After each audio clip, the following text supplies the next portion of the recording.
rescue. I hope you man. Left fixing the phone, mixing your liquids, now you're left for dead. Just pay your debts. Float, the nearest calling. A souvenir, a soonest rescue. I hope you man. Left fixing the phone, mixing your liquids, now you're left for dead. Just pay your debts. Float, the nearest calling. A souvenir, a soonest rescue.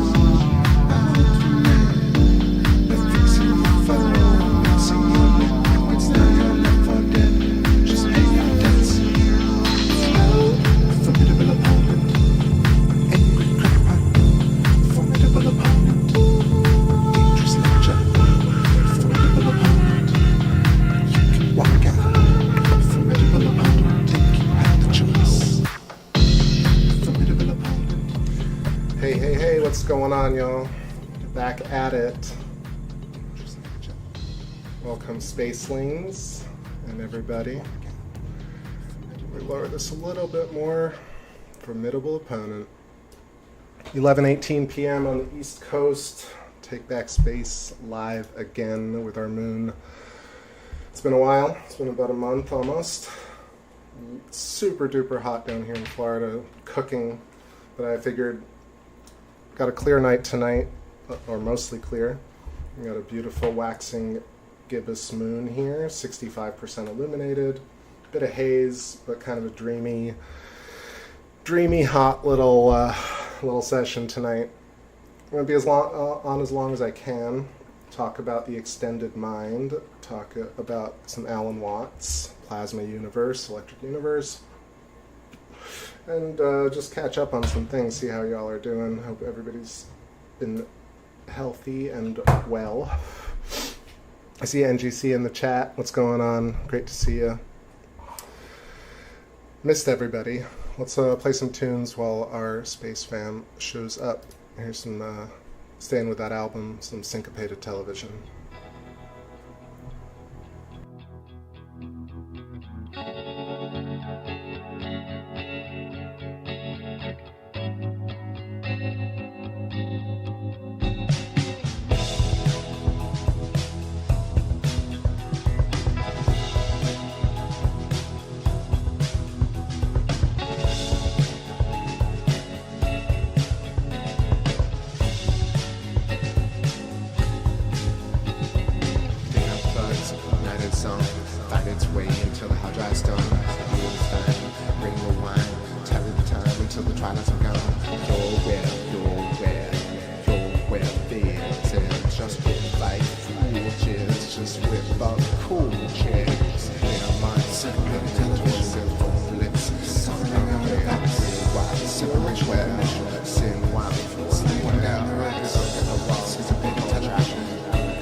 All right.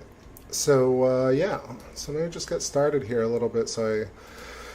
Because I've been watching videos all day trying to stay on top of things. I've watched all the Rupert Sheldrake stuff, the Eileen McCusick stuff. I've watched all the Demystify Science podcasts recently. I have so much to share and talk about, like I always do. But then, I don't know, this afternoon I kind of got back into Alan Watts.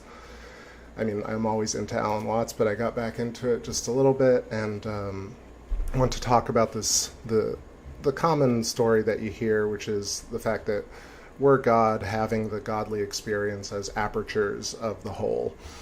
And this also falls in line with the extended mind and the idea of resonance. And that's what the show is about tonight, always getting back into it pretty much. NGC says, just want to say also hi to Frederick, NGC of course. NGC says, did you enjoy the solar storm? It was pretty intense, I have to say. I didn't get any of the aurora, of course, down here in Florida, but I did watch and check out everybody's videos. It was pretty intense. I guess the couple of things I'll take away from it beyond its uniqueness, it seems like it's one of the most widely, just like the solar eclipse was, one of the most widely viewed solar events, or at least paid attention to solar events in humankind, which is interesting because everyone was talking about it. I've never really seen people get that into it. And then I think a lot more people were paying attention to how the auroras work.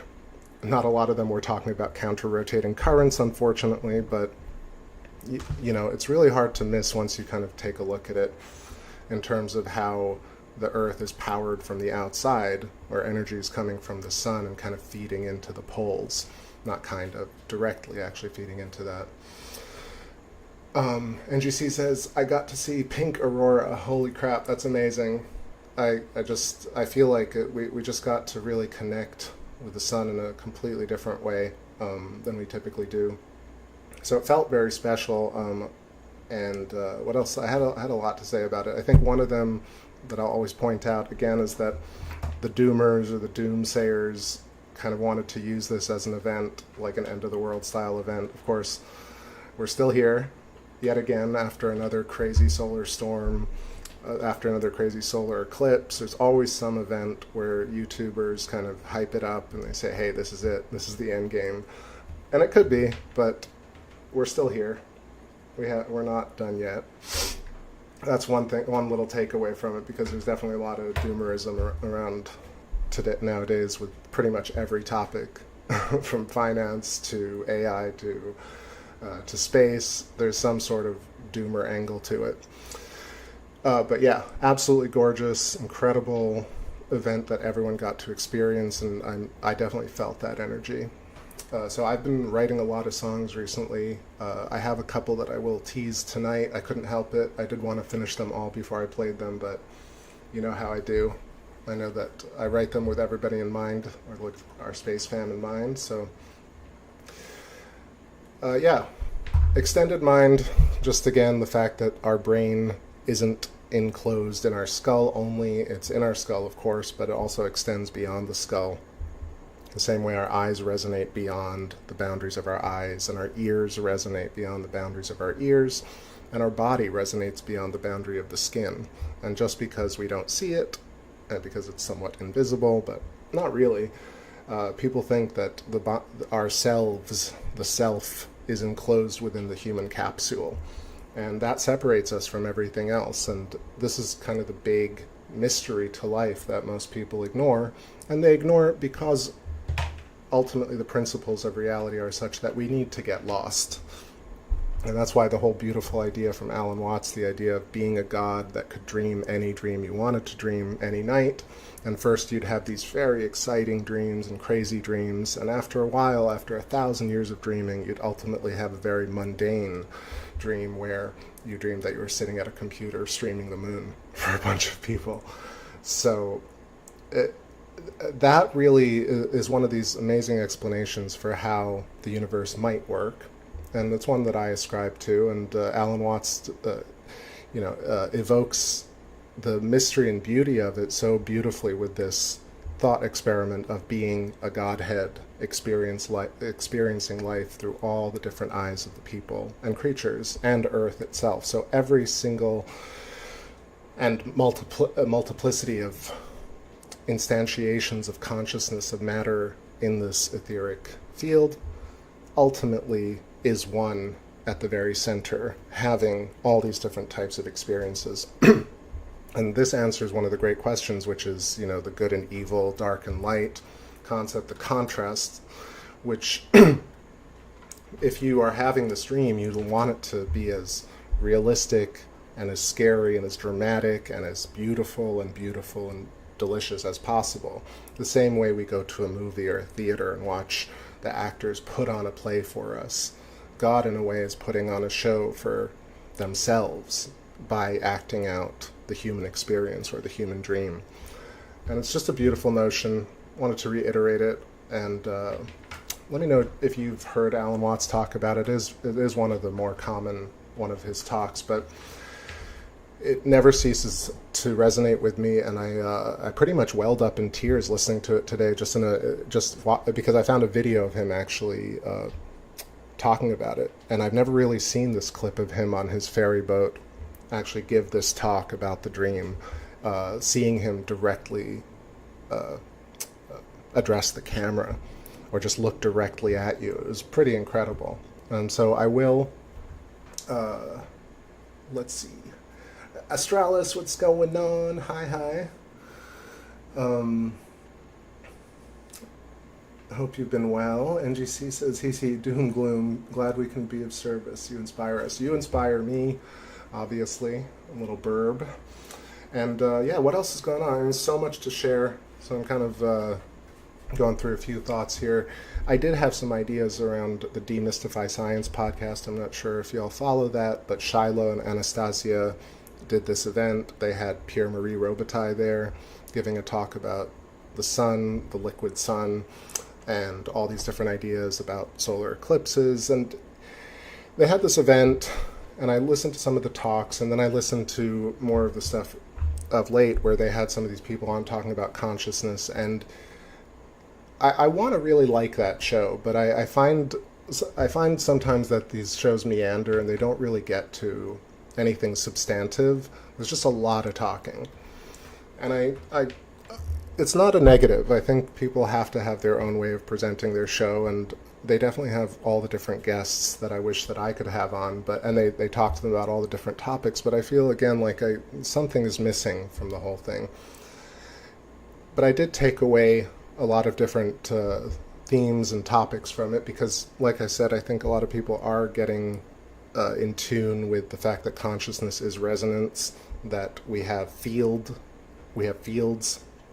around the body, around the mind. So I think that it actually is just encouraging, or gives me hope to see that some people are actually working on this and thinking about it.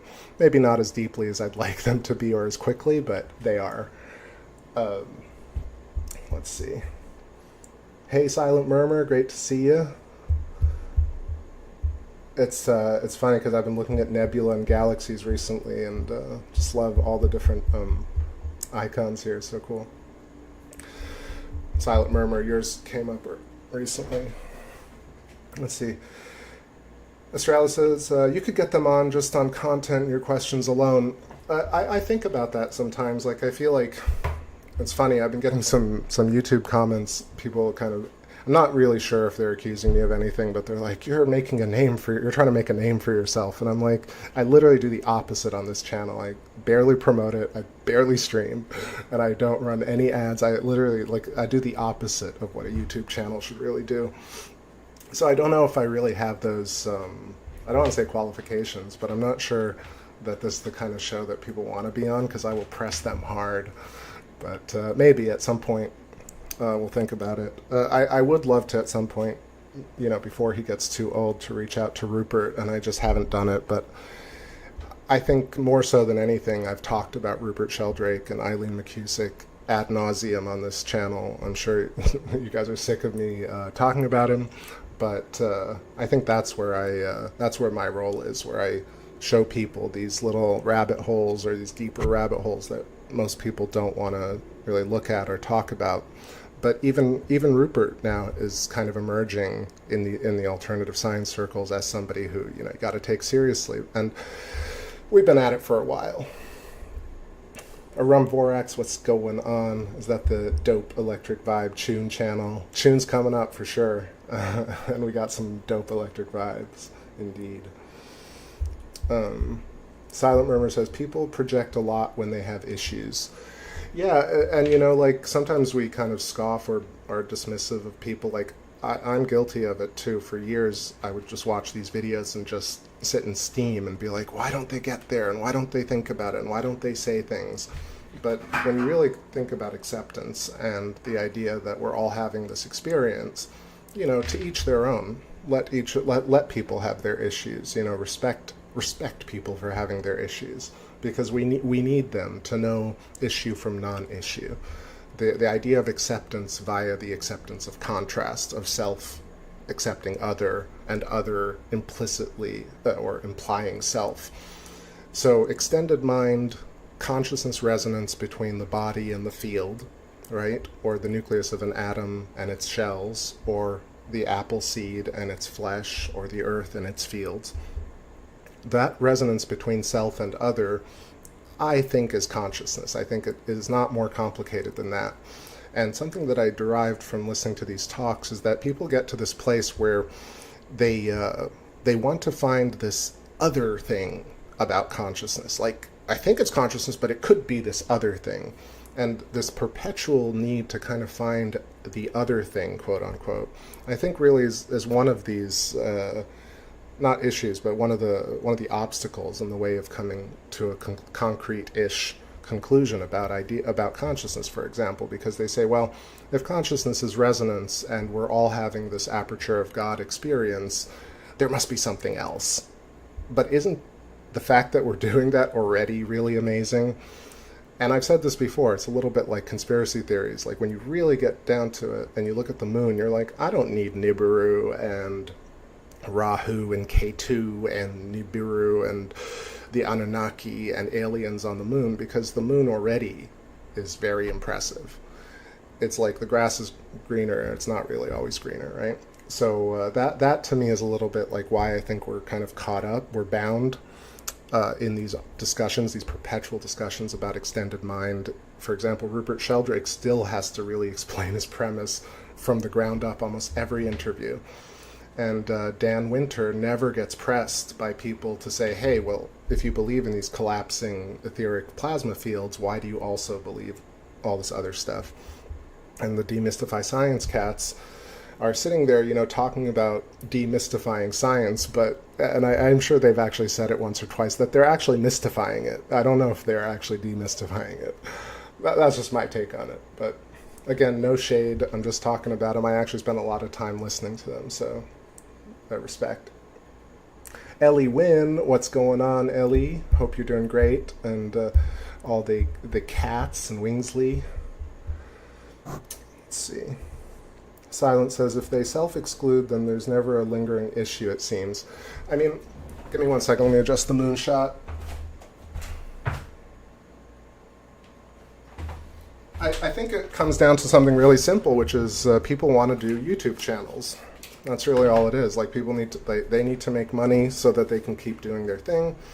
People need to grow their YouTube channels in order to either get famous or make money. And I think, not to be holier than thou here, but I've made a very big point about not having advertisement on this channel, advertisements on this channel. I've made a point of not being limited in what I talk about, and that is not a popular stance, but it is more, I think, valid for the small group of people that do appreciate that. So awesome to hear, Ellie. I am actually just like literally dripping with sweat. It's I'm sitting still and I got the fan on, but it's still so super duper hot in Florida. The last couple of weeks has been like absolutely nuts. Want to share a lot more about music, and I got a smart telescope, which I've actually tried to set up, and I'm gonna stream for y'all. I didn't want to do it tonight because I'm still not really exactly sure how to get the iPad streaming here, because it's based on it's an app-based thing, but I got a C-Star S50 small smart telescope, and I don't think it's AI. I know AI. It actually, I think it's running more on just some software, like algorithmic software. But what it does is that it's a smart telescope. Doesn't need anything. You just put it on the porch, and you connect to it with the iPad, and you can get these crazy shots of these deep sky objects. And I will show you one of them right now. I'll just put it right next to the Luna. Look at this shot. I took this shot last night, and I want to say I took it, but really this telescope is just, it feels like cheating, if I'm being honest, because you just point it and it does all the work. And on the left, you'll have a shot right now. It's the Lagoon Nebula, and you can see how incredibly impressive this shot is for very little work. I'm just going to move the moon over a little bit. This is in the Sagittarius area of the band of the Milky Way. And it was taken actually last night. It's one of my first shots with the thing. And yeah, I've never actually been able to photograph the Lagoon Nebula at this level. What it does is that it does all the auto alignment, and then it will do the stacking once you go to the object, and it will just do all the work that would have taken hundreds of hours to stack these images, and just in real time gives us nebular clouds and stars. It's phenomenal and groundbreaking and all the things. So one thing, like, beyond, of course, the fact that, like, nebula is unbelievable, it just emerges out of pure nothingness, because you're looking and it's like, what? And then 3-4 photos later, all of a sudden you have these incredible nebular clouds. So this was about 5 minutes on the same target, and I have a few more, but this is one of them I just want to share, and I'm hoping that I can get the system working so that we can do this in real time, and just to go through it, especially when Orion is back in the sky and we can see all this crazy nebular stuff and galaxies. Let me see if I have a galaxy shot here. Have I missed anyone in the chat? Let me just, I see NGC planted some stuff, tomatoes, peppers, corns, and lettuce. Love it. Healthy stuff. Silent says, it has to stack the layers of depth in the field. Right, so typically what you would do is you'd set up the scope and the camera and all this stuff, you get the tracking correct, and then you would take 10 to 30 second to maybe a minute long exposures, so leaving the aperture open like we do when we get the, you know, the earthshine portion of the moon, and just open the exposure up, right? And so this scope actually takes 10-second exposures, and as it's taking the next one, it's actually doing this additive layering process that you would typically do later on. So normally you'd take 1,000 photos and you'd bring them into something like PixInsight or Photoshop, and then you do additive blending with them, and then you get this kind of photo. But the fact that this does it just instantly while you're looking through the iPad is absolutely remarkable. I mean, it feels, again, a little bit like cheating. But yeah, the amount of depth in this nebula, again, the Lagoon Nebula, is just something that, like, I was almost chuckling to myself, thinking, like, I'm so excited to share it with y'all, but also the fact that you can just sit on your steps and watch all these deep sky objects and galaxies and Bode's Nebula. And like I said, Orion is not in the sky right now, so once that comes back, there's the Horsehead Nebula and all these much, like, something to this effect. So we're going to see some crazy stuff is the point. So that is a quick little tease. Let's get our moon centered again. Like I said, some new songs coming up, at least 5 new songs. And I have been working on some of the kind of mid to new ones and mixing those a little bit better. I kind of got very deep into that, so I'm excited. Yeah, it's very lazy. It's for the lazy person, but at the same time, like, I've tried to do it for reels, you know, back in the day when I first started. I tried to do all the stacking, and it, you know, I don't want to say like it's not worth the time and effort, but it really is a monumental job, and doing it in real time is something that's, yeah, just like magic. Silent, yeah, so the scope is a C-Star, SEESTAR, S50. It's actually $540 scope, which is even more like that. Just the price point for this thing and its value is pretty remarkable. So if you all want to check that out, go for it. yeah, I know. I think for me, it doesn't. I don't have to take pride in doing all the actual stacking in order to enjoy these shots. So it doesn't bother me that it's a little too easy. But there we go. What's up, Sir Ril Nil Mill? That's a cool name, aka Mines. Don't worry, it doesn't have to make sense. Tell me more about what. Maybe I missed your comment earlier. 5 new tunes. Yeah, I was going to tease them tonight. I think I actually might, but I'm getting way ahead of myself. Pictures of space is ridiculous. I know. I'll show you all some galaxies here in a second. Cheap, definitely cheap. And what else we got? Ellie, thanks for hanging out for a little bit. I'm gonna hang out as long as I've got the moon in sight. I think the moon will be not setting, but going a little too far west soon. So maybe we'll have like, I don't know, 30 minutes, an hour. I'm gonna hang out with y'all. It's been a bit.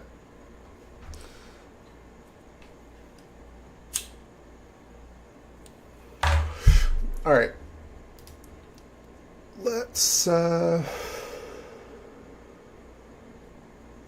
just play some tunes here. I'm gonna go adjust the moonshot and just stretch. Be back in a couple.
beautiful sky, like diamonds save your eyes. Pull me woman, coiling human, hold your ocean strike.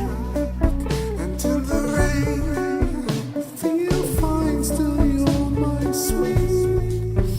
Like a kiss me tristly, leave me missing home. Like the bridge to your soul, indivisible. Like you mirror me, oh now it's time to feel really good. Oh how you gonna play sweet we go again to keep this game all night, this place. Oh how you mirror me, oh how you mirror me.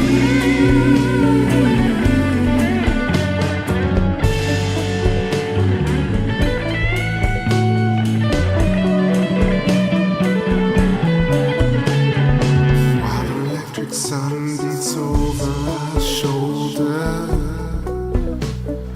we could get further down the road. Now I'm sometimes feeling like a source is calling my love. Broadcasting over time, we spread out live like cosmic wires. Still I seek the potion, my heart is open wider. When you give me your time, particles symmetrical, like you mirror me.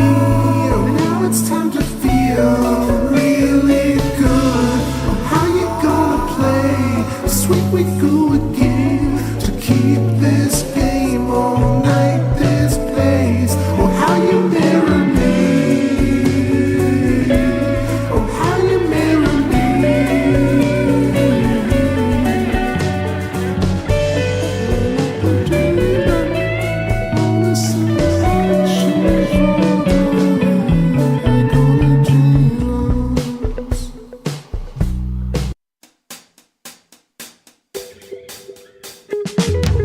No, I didn't believe when I leave this world. I find you, find it hard to feel, finding us in roles to play. Deep inside the notion stays so right. Tweeting the screen seems so alive. Over divine, my trepid fire source light moves against the night. Feel like it's a wilding tigress. Oh, you're like my little perfect solar system. I want to hold you, but I could never trap you in. Moves against the night. Feel like it's so. You're like my little perfect solar system. They want to hold you, but I know they ain't never ever stopping the spin.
couldn't help it. I had to play some of the new stuff.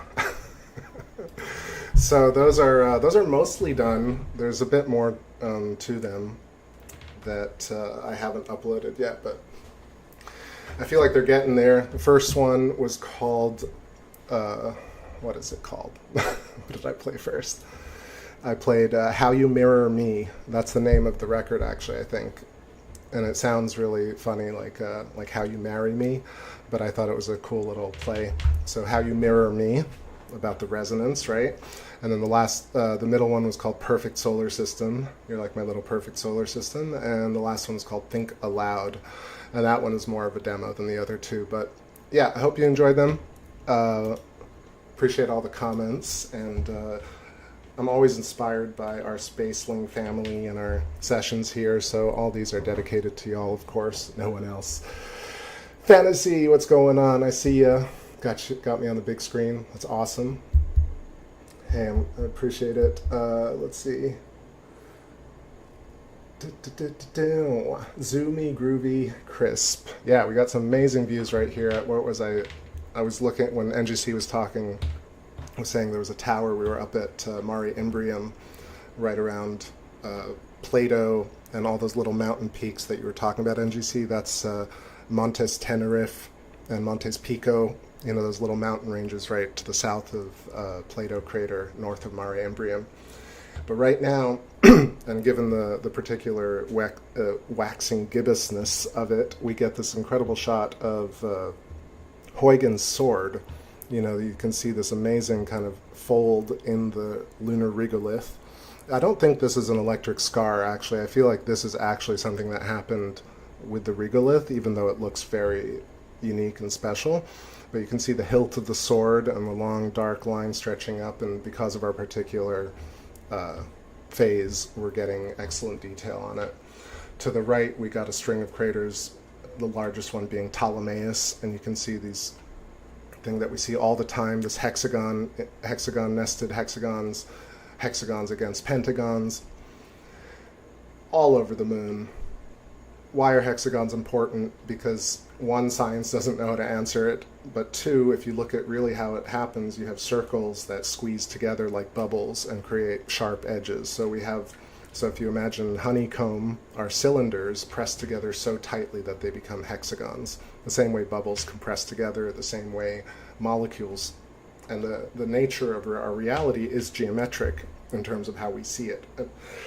So we have reflectivity across the lunar surface and the surface of every planet and body. But here we get to see it in such stark and beautiful detail. So thank you, Ellie Wynn. I appreciate that. Silent says, I love Mare Imbrium. NGC vote time. Oh, for number 3. I dig it. Yeah, so there are a couple more songs that I've been working on. I'm excited. It's kind of nice to be back in that flow.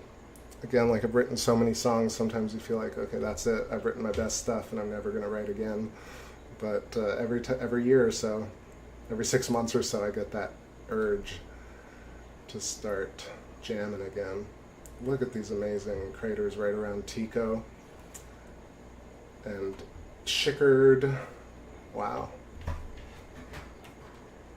Let's hang out here for a second. The gibbousness. All right, let me know if I missed anyone in the chat. Holla at you. Let's play some more tunes here. What else?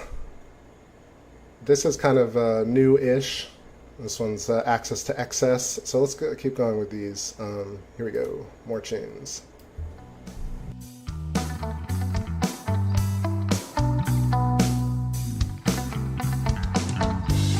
It all seems fair, like small details. I don't feel like myself. And falling up, I seem like sea red. I know this trip we can take. I tell you that our bodies, they might sting like nails. I tell you that your mind's now in a forward state. I tell you that this made-up can't seek my terrain. So don't play by myself, I can't feel my grace. Don't make me feel like stayed here too late. Oh, metaphor, bring metaphysical unto my slave. So give me access to the axis, I will go. Any vested knowledge, science to save. Just give me success, society, tech, society. There's no benevolence, no soliloquies. Just give me excess, excess, excess, excess. You were my part, gone for so long. Tell me a far out story. You were surprised to find me alive. Now think about how we were then. Taking off all ways to know my pain. I'm rolling up pages, just playing my game.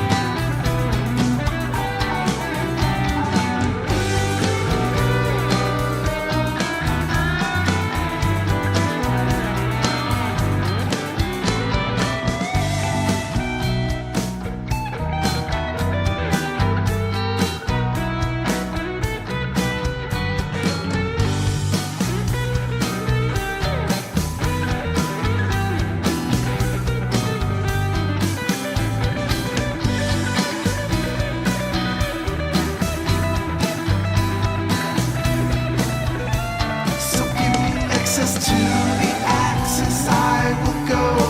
Any vested knowledge, science to save. Just give me success, society, tech, society. There's no benevolence, no soliloquies. Just give me excess, excess, excess, excess.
Such an insolent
volume, you can lower it now. That mix is so much lower, unfortunately. That was Foley Urge, one of the sort of new-ish ones from last year. So if you want to readjust your volume now back to where it was, so I'm not too loud. All right, still sweating here. It is cooking. It is cooking like crazy. Astralis run 10 minutes to what? I see your comment, but I'm not sure what you're talking about. Let's see what else. NGC says 6 monthly urges could be nodal. It is. It's maybe probably tied to some sort of cycle. I'm sure some macro cycle. What am I missing in the chat? Nothing. Okay, so let me talk a little bit, some science. Let's talk about some science. So at the top of the show, I was talking about extended mind. I always bring up Rupert Sheldrake because he's one of the few people that's actually talked about extended mind. That's between him and Eileen McCusick. Those are the two people that I found really discussing the human biofield and the extended mind, telepathy, and how it actually might work within a physical framework. And how that works is that instead of invisible nothingness between people and plants and animals and the earth, we actually have resonant harmonic fields that we connect with. And that's how one tiny little butterfly wing can actually affect a planet, because we're deeply connected at all levels. So this idea of the extended mind and the connected mind and unified field is something that explains a ton of the larger questions all at once.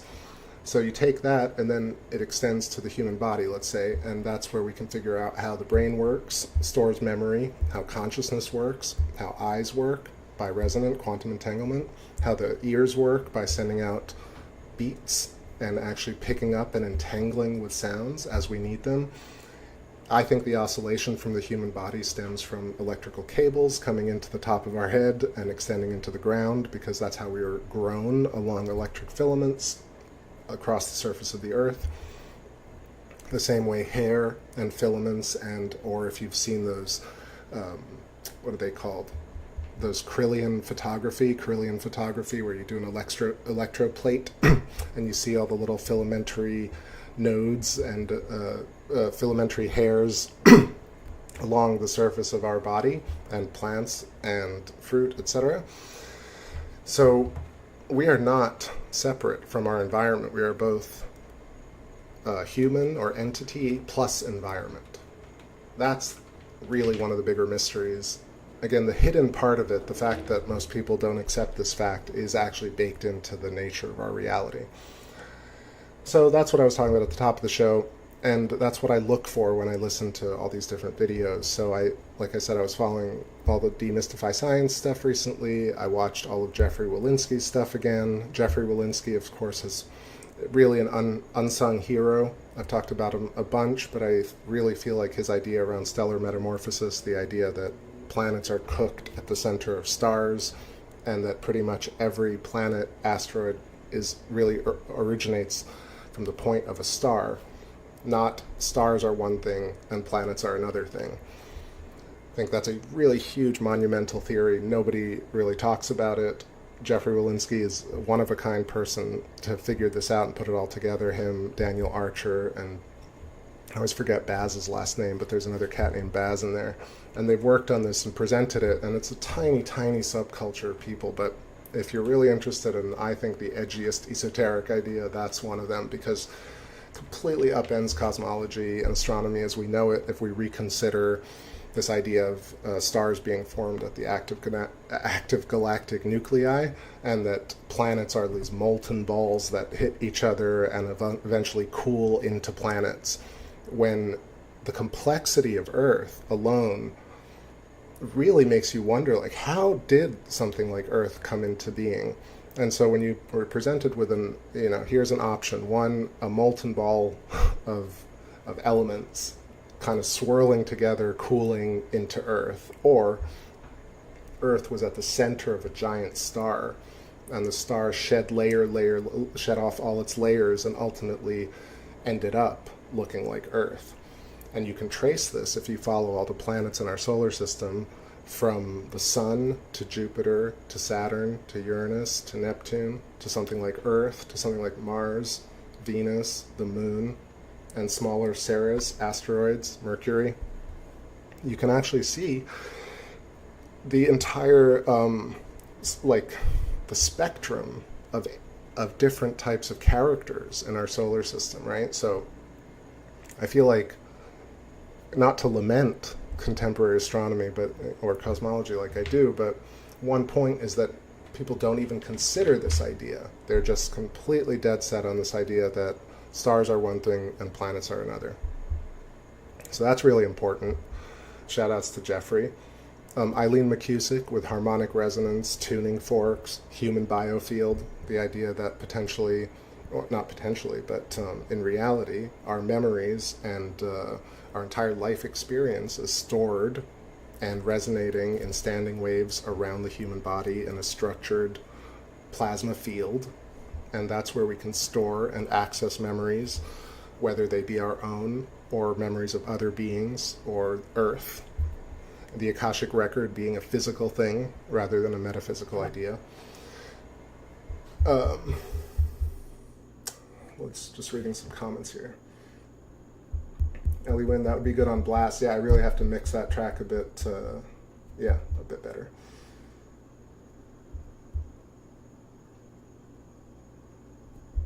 I guess y'all are talking about some chemistry stuff. I'm not sure if that's related to what I'm talking about, but yeah, so Stellar Metamorphosis, Jeffrey Walensky, Human Biofield, Eileen McCusick, Unified Field Theory, Alan Watts, Nassim Haramein.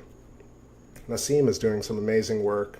He's not talked about a lot, and but he and his French scientists in Switzerland have come up with this brilliant physical proof, mathematical proof for these tiny little tornadic vortexes that mirror each other, which are essentially tiny black holes. And he has, I think, the most contemporary and up-to-date math behind proving that every instantiation of our reality actually forms this little tunnel, this little wormhole, a black hole and a white hole, the top and bottom part of a hypotrochoid, or an hourglass shape that we've talked about, the pinched plasma tube. If you take that further, these pinched plasma tubes are concentric, and they're also counter-rotating per Donald Scott's electric star model, and Electric Universe talks about this a lot. The proof is, go look at videos of the aurora, and you'll see that the aurora that enter and resonate with Earth are along these counter-rotating cylinders, or what looks like a funnel coming into the top and bottom of Earth. And if you imagine that that's the case, then why wouldn't humans also be powered in that way, where we have electricity coming into the top of our head and electricity being grounded into Earth? And I think that's one of the bigger ones. Again, like, if you go and listen to all these people talk about consciousness, and they talk about the human body, and they talk about extended mind, and they talk about even people who don't believe in the alternative ideas, they tend to never discuss where the electricity in the human body comes from. It's always dismissive. It's always like, oh, we're not really magnetic, we're just a little bit magnetic. We're not really electric, but we use all our medical tools, all our medical instruments are based on human electricity, like the cellular electricity, molecular electricity, EKGs, EEGs, brain waves, completely talked about publicly like it's no thing, right? But where is this energy from? Where's the electricity? What is the signature? What are these delta brain waves? Where do the waves? Waves are not a thing. Something waves, right? So is the brain extending waves into the field? That's what I think, but they don't say that. Or how optics work. Something like this is one of these hills that I would choose to die on. If somebody said, oh, what's a big question? You know, I definitely wouldn't say it's the hard problem of consciousness. I definitely wouldn't say it's what happened a trillionth of a second after the Big Bang. I would probably say, how do our eyes work? Super basic, right? But nobody seems to want to talk about how vision is a two-way process, one, and how the eyes are not buckets. We're not just collectors. The eyes are not just sitting there with like a catcher's mitt waiting for rays to enter, and then says, okay, now I can see things. The eyes are constantly emitting a very focused beam of energy into the environment around us. And if you think about it, it's obvious, because we can measure a human's electrical field, then therefore the eyes extend beyond the actual boundary of what we see as the eye. So the human eye is sending out a signal. Every single sense of our body is sending out a ping into the field. We send out a signal from every single instantiation of the points of our body. Of course, it's much more powerful from the chakras. It's much more powerful from the eyeballs, ears, right? Because it's concentrated into vortexial mechanics coming out of our different sockets. But yeah, look up optics and you'll see that they say, oh, light just enters the eye and then all this magic happens. And I say, hey, what is this dance between the eye and what we see? What is this dance between our ears and what we hear? And I'll take it one step further. I think the rate, right, at which we hear things and see things, this pulsation of energy into the field, is based on the oscillation of what? Our heart. Our heart pumps at a certain rate. There's a rate of change for every creature, every instantiation of life. And if you want to understand like what that kind of ping, ping, ping, ping, ping radar effect that we send out, our field of perception, right?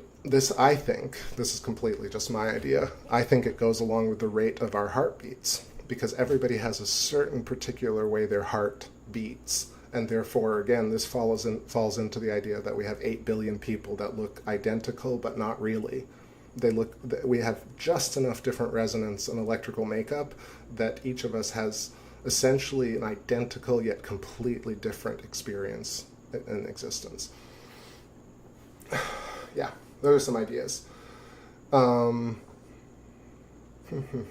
Trops, what's going on? Great to see you. Hope the koi are doing well.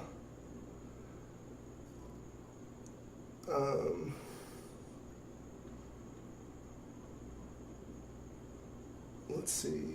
Estrella says, I got no sound on right now, but I wonder in conversations and like discharge thresholds to make circuit pops. Yeah, that's what I'm talking about, all these different topics. I'm not sure what you're alluding to particularly, but yeah, it's kind of a big recap of all the different topics I talk about, but just trying to bring them all into the most I want to say soundbiteable pieces that I can bit.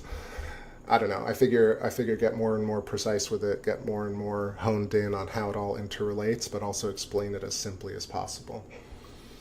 Love to hear your thoughts on what I'm talking about.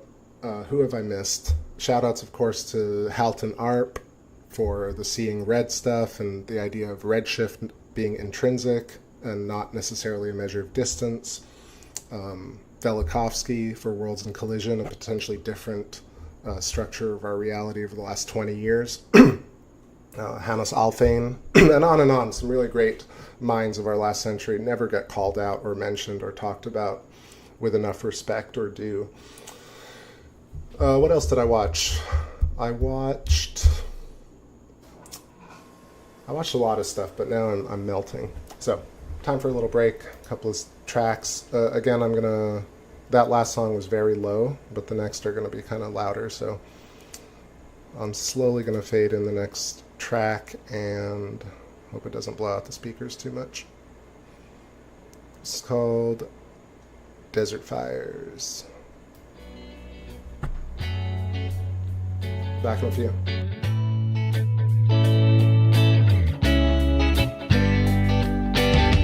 Though life is rough, no mystery or love. In between our records, we found light, it turned to dust. Oh, shocking on the beach, and we knew just what to say. And now I feel the echoes all along the electric vein. One breath so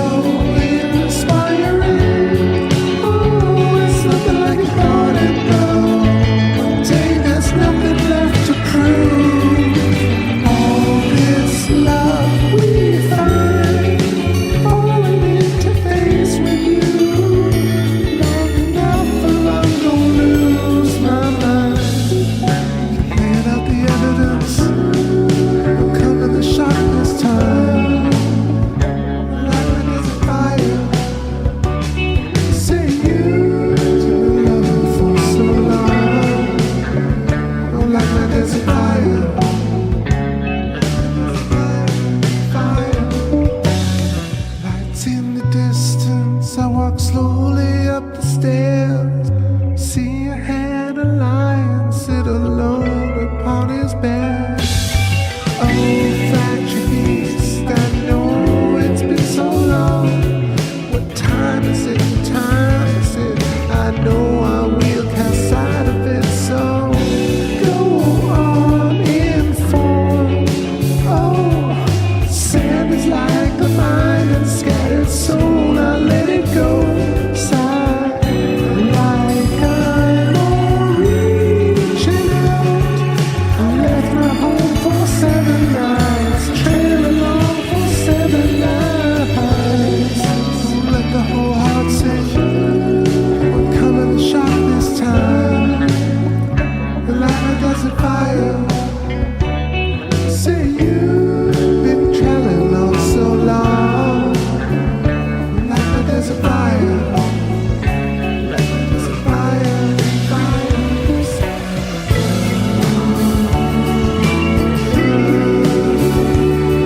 Desert fire. Like a desert fire. Say you burn like a desert fire. A desert fire.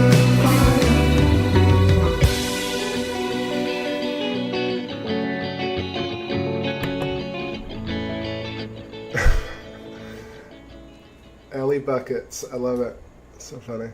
Yeah, I mean, that's how it feels when people describe how the eye works. It's like, okay, the sun fires off some solar rays and it bounces off a dog and then it falls into your eyes.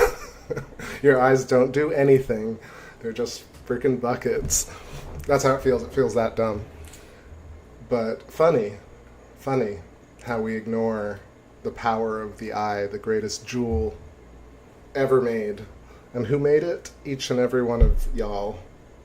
Ethics or not, moral or not, alien or not, dog, human, you name it, makes its own eyeballs. Incredibly powerful concept that just ignored in science. I see Migs in the chat. Hola, amigo. Great to see you. I love it. Comes in better than NASA. Hey, NASA ain't talking about nothing, but they're trying. I guess it's such a theater, such a theater. But yeah, moon is looking gorgeous. Again, 66 waxing gibbous tonight.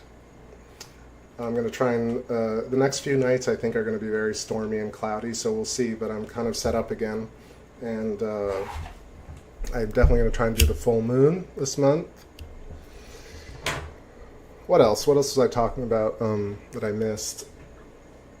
Yeah, I mean, shout outs to Demystify Science for actually doing the work, but I think they should, yeah. I'm not going to do that typical thing where, hey, I think you should blah, blah, blah. It's cool. I'm just going to watch them and enjoy it. Shout outs to Rupert Sheldrake, of course. You can never praise that guy enough. And, of course, Alan Watts and The Dream and all his ideas. Just super brilliant. Let's see, Silent Murmur says, I think additional sensory perceptions arise through breathing those elements, meeting our internal liquid magnetite, I can't see it because of the icon, magnetic receivers.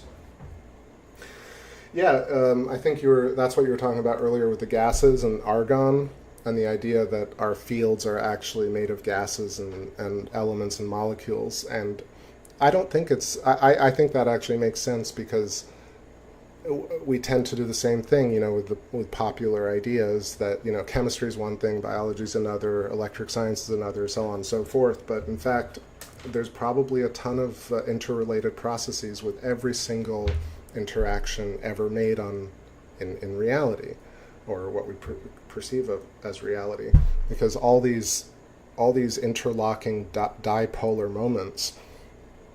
I used to talk about Theoria Apophysis a lot, Ken Wheeler's stuff, and while I don't vibe very much with his vibe anymore, he is really brilliant, and it just goes to show that you don't have to be the greatest person to have brilliant ideas.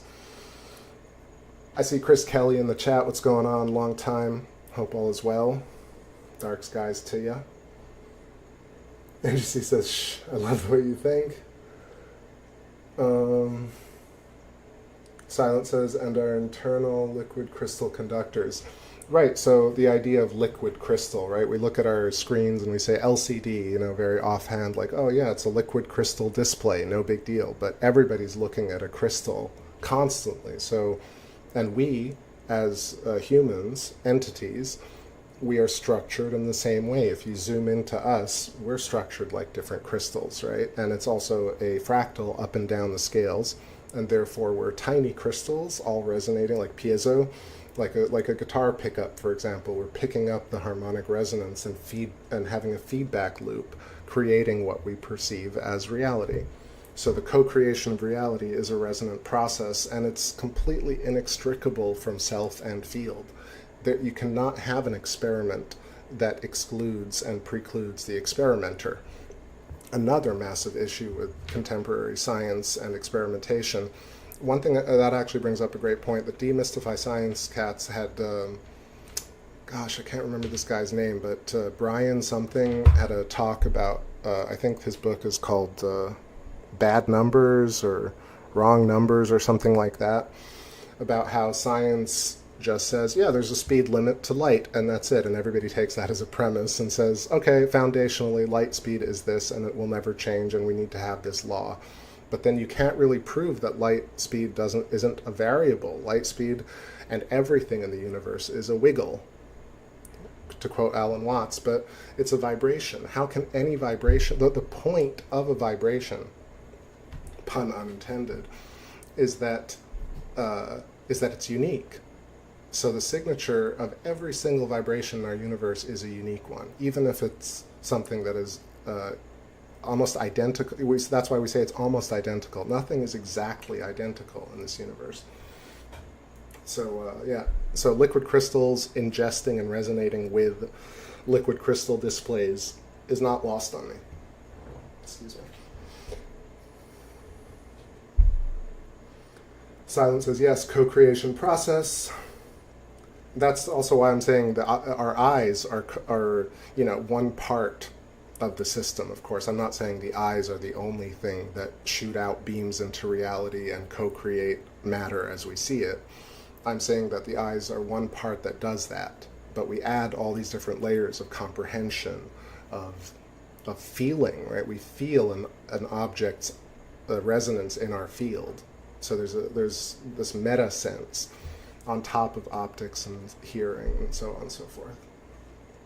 Chris Kelly says, Worlds in Collision is such a great book. The Audible version came out in 2020. Velikovsky, Immanuel Velikovsky, contemporary of Einstein, in the 40s, 50s, wrote these books, Worlds in Collision, and what was the other one? Worlds in Collision and something, I forgot, remind me in the chat, but either way, proposing this idea that Venus, which hadn't been explored yet, was much younger than previously thought. This idea that our solar system and the events in our solar system and our cosmology is much more volatile, much more recent than people would like to admit, and this might explain some of the more catastrophic events that have happened in the past 10 to 20,000 years, like Atlantis, like all the comets causing plagues, and so on and so forth. So while Velikovsky might have just been kind of hinting at it, if you follow that through, if you follow that line of thinking, you'll get to a very interesting place where we can, which I think that's what Thunderbolt's project really is doing with David Talbot's work, Wal Thornhill, rest in peace, and who else? Stuart Talbot and that whole ilk, what's his name? Ev Cochran, Andrew Hall. Another big shout out to the Thunderbolts project. But since I brought them up, Earth in Upheaval and Mankind in Amnesia. Thanks, Chris Kelly. Awesome. Yeah, those are the other books for Velikovsky. So it's been a bit. It was like 8 years ago when I bought those and listened to them, but still, always a great thing to revisit. Along with Velikovsky, you have some people like Ralph Jurgens and Brian J. Ford, two people who studied the moon, speaking of which, and all the features on the moon, and did these studies showing that, potentially there's a strong possibility that the moon's surface and surfaces of planets are actually affected much more so by electricity and electrical storms, electrical interactions, and volatile events than simply taking billions of years to just slowly turn into these mountains and valleys and craters. And for the moon, particularly, this idea that all the features on the moon come from bombardment billions of years ago, and that the moon and the Earth are essentially the same age. There's some really, when you consider Jeffrey Walensky's idea of stellar metamorphosis, and the fact that let's just take that as a premise, everything changes, right? The moon becomes extremely ancient, much older than Earth, and Earth becomes much, much older than the sun. And then the sun becomes young, and Jupiter is younger than the Earth, and so on and so forth. You get to see this progression of how planets actually age, or how stars age and ultimately become a habitable Earth. So one thing that you can derive from that, instead of just talking about it, which is we tend to point telescopes to exoplanets and say, "Whoop, there we go, Earth-like planet." But this is based on spectroscopy, right? It's based on just readings from distant signals, versus if you consider stellar metamorphosis as something legitimate, which I do, we could say, hey, Jupiter might be cooking an Earth at its center. Uranus, Neptune might be cooking or baking an Earth-like habitable planet at its core, right? Like, you get these crazy new ideas which actually are right within our reach of visibility. Like, if you've seen the James Webb, I'm talking a lot tonight, so tell me if I'm just kind of going off, but there's lots of thoughts when I reconnect with y'all.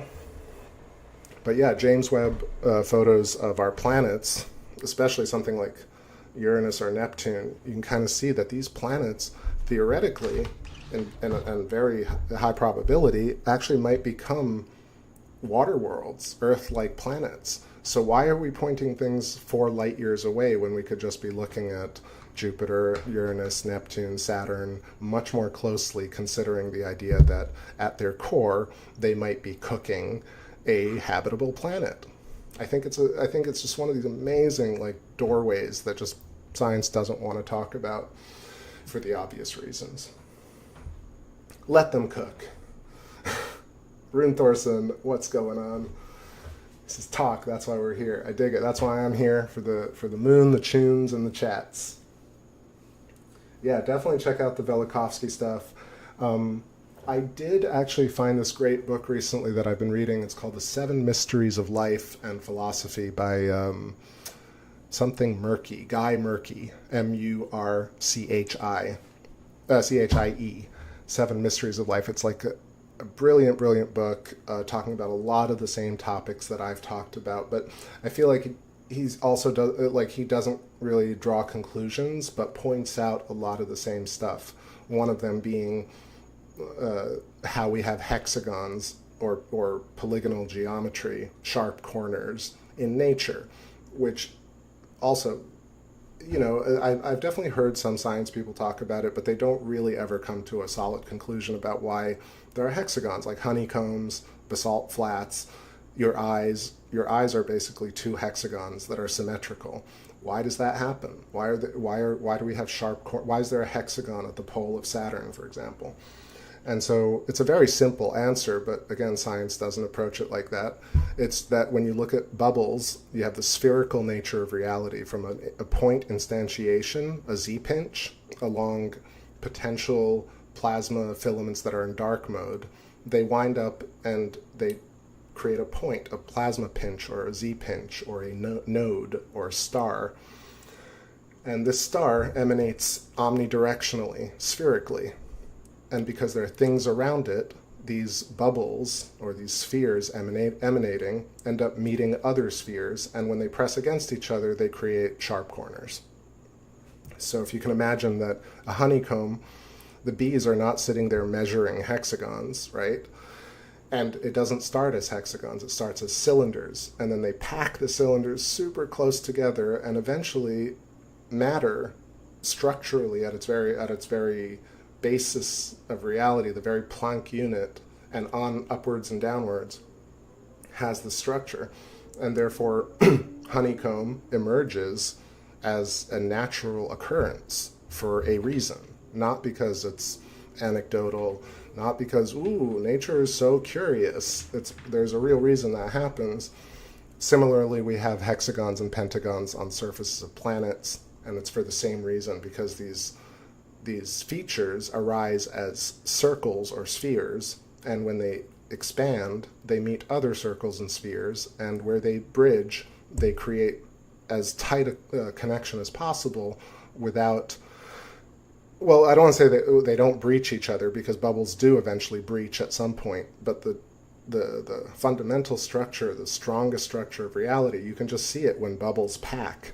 That is a physical representation of the packing nature of our universe. So that's an idea. That's a couple of ideas. Silent says, did you see the Dutch Synths YouTube video with the hexagonal cymatic induced weather? No, I haven't seen that, but all those words make sense. Like cymatics being, representations of sonic resonant patterns. We see it in water, we see it with salt on Chladni plates. But I'm not sure if I've seen that particular thing that you're talking about. Let's see.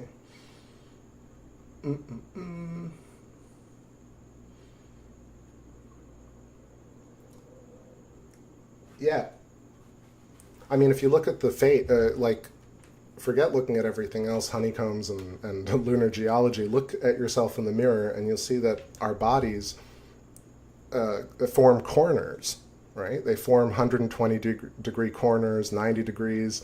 We have a lot of very polygonal and structured geometry just within our face, and our ears, and our head, against our shoulders. And you see these angles, and you're like, why does nature do that? Why do we do that?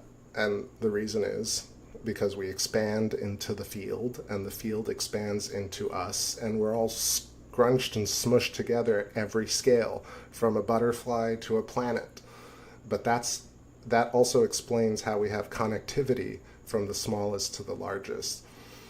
And these bubbles, you can think of them as bubbles, but they sometimes are invisible, right?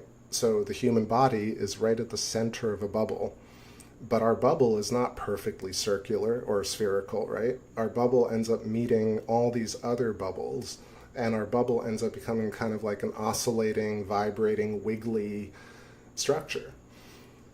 And that wiggly structure has its own unique signature, and that's why everybody's field and everybody's field and experience is the same but a little bit different. It's like the great analogy that kind of that helped me a lot when Alan Watts was talking about how you put a little bit of salt in a stew, right? A stew without salt, nobody wants to eat that.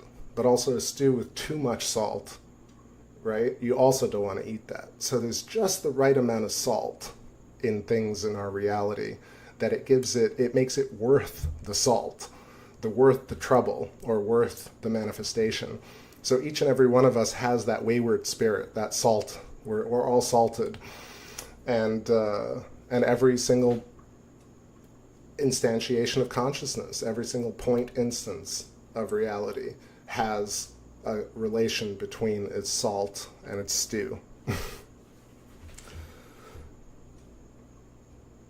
Let's see. Silence says, I was surprised to see the hexagonal cymatic pattern on the weather radar through the clouds. It would make sense because, yeah, storms on Earth, like the entire weather system, you have spirals, right? And you have these kind of spirals creating almost like circular, spherical shells, plasma shells around it, emanating as they're spiraling and growing and ebbing and flowing, right? And so storms running into one another and or networks of storms pushing against each other might actually and probably do create hexagonal looking structures. Partially, well, if I could take it a little bit further, there's a thing called a dioctron instability, and what it really looks like is, if you look at the hexagonal storm at the pole of Saturn, if you look at pole of Saturn, hexagonal pole of Saturn, you'll see this hexagonal kind of shape, and at every corner, every point, you have what looks like this kind of little vortex. And these vortexes are creating a shear pattern. And what they're really doing is just these hexagons are really outlining the counter-rotating cylinders of the Birkeland currents. So I want to say like 10 things at once, but I'll get back to that. But about how we attribute science to just one-off people, the same way the cult of Einstein exists. It's like, this person named the currents, and so they're Birkeland currents. And I'm like, yeah, but they're currents, right? They're like, this is just one cat who said it. There must have been other people who said it. So, not to take anything away from Christian Birkeland, but anyway, the point is, I think these hexagons are due to the fact that you have cylinders coming in and leaving the poles of our planets. And if you take a planet, it's a star, it's an atom, it's a person, it's an apple, so on and so forth. But let's say it's a planet. So the planet is a sphere, and you have a cylinder going through it, but the cylinder is getting squeezed at the core, at the point, the center of our planet, because that's where the Z-pinch is. That's how Earth grew, from the center, the Earth star, let's say, if we're taking stellar metamorphosis. So, forget my point there, but, right, cymatic, you're right. So if you look at the counter-rotating cylinders coming in through the poles of Earth, let's say, but also of Saturn and Jupiter, you'll see that these cylinders are coming through, but they're also being compressed the same way honeycomb is compressed.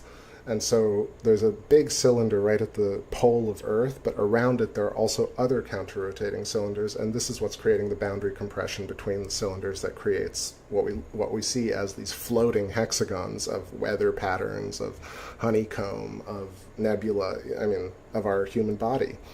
It seems like they come out of nowhere, but they actually come out of cylindrical, spherical shapes squeezing against one another. Yo, what's going on, Chef? I see you in the chat. Hope all is well. I'm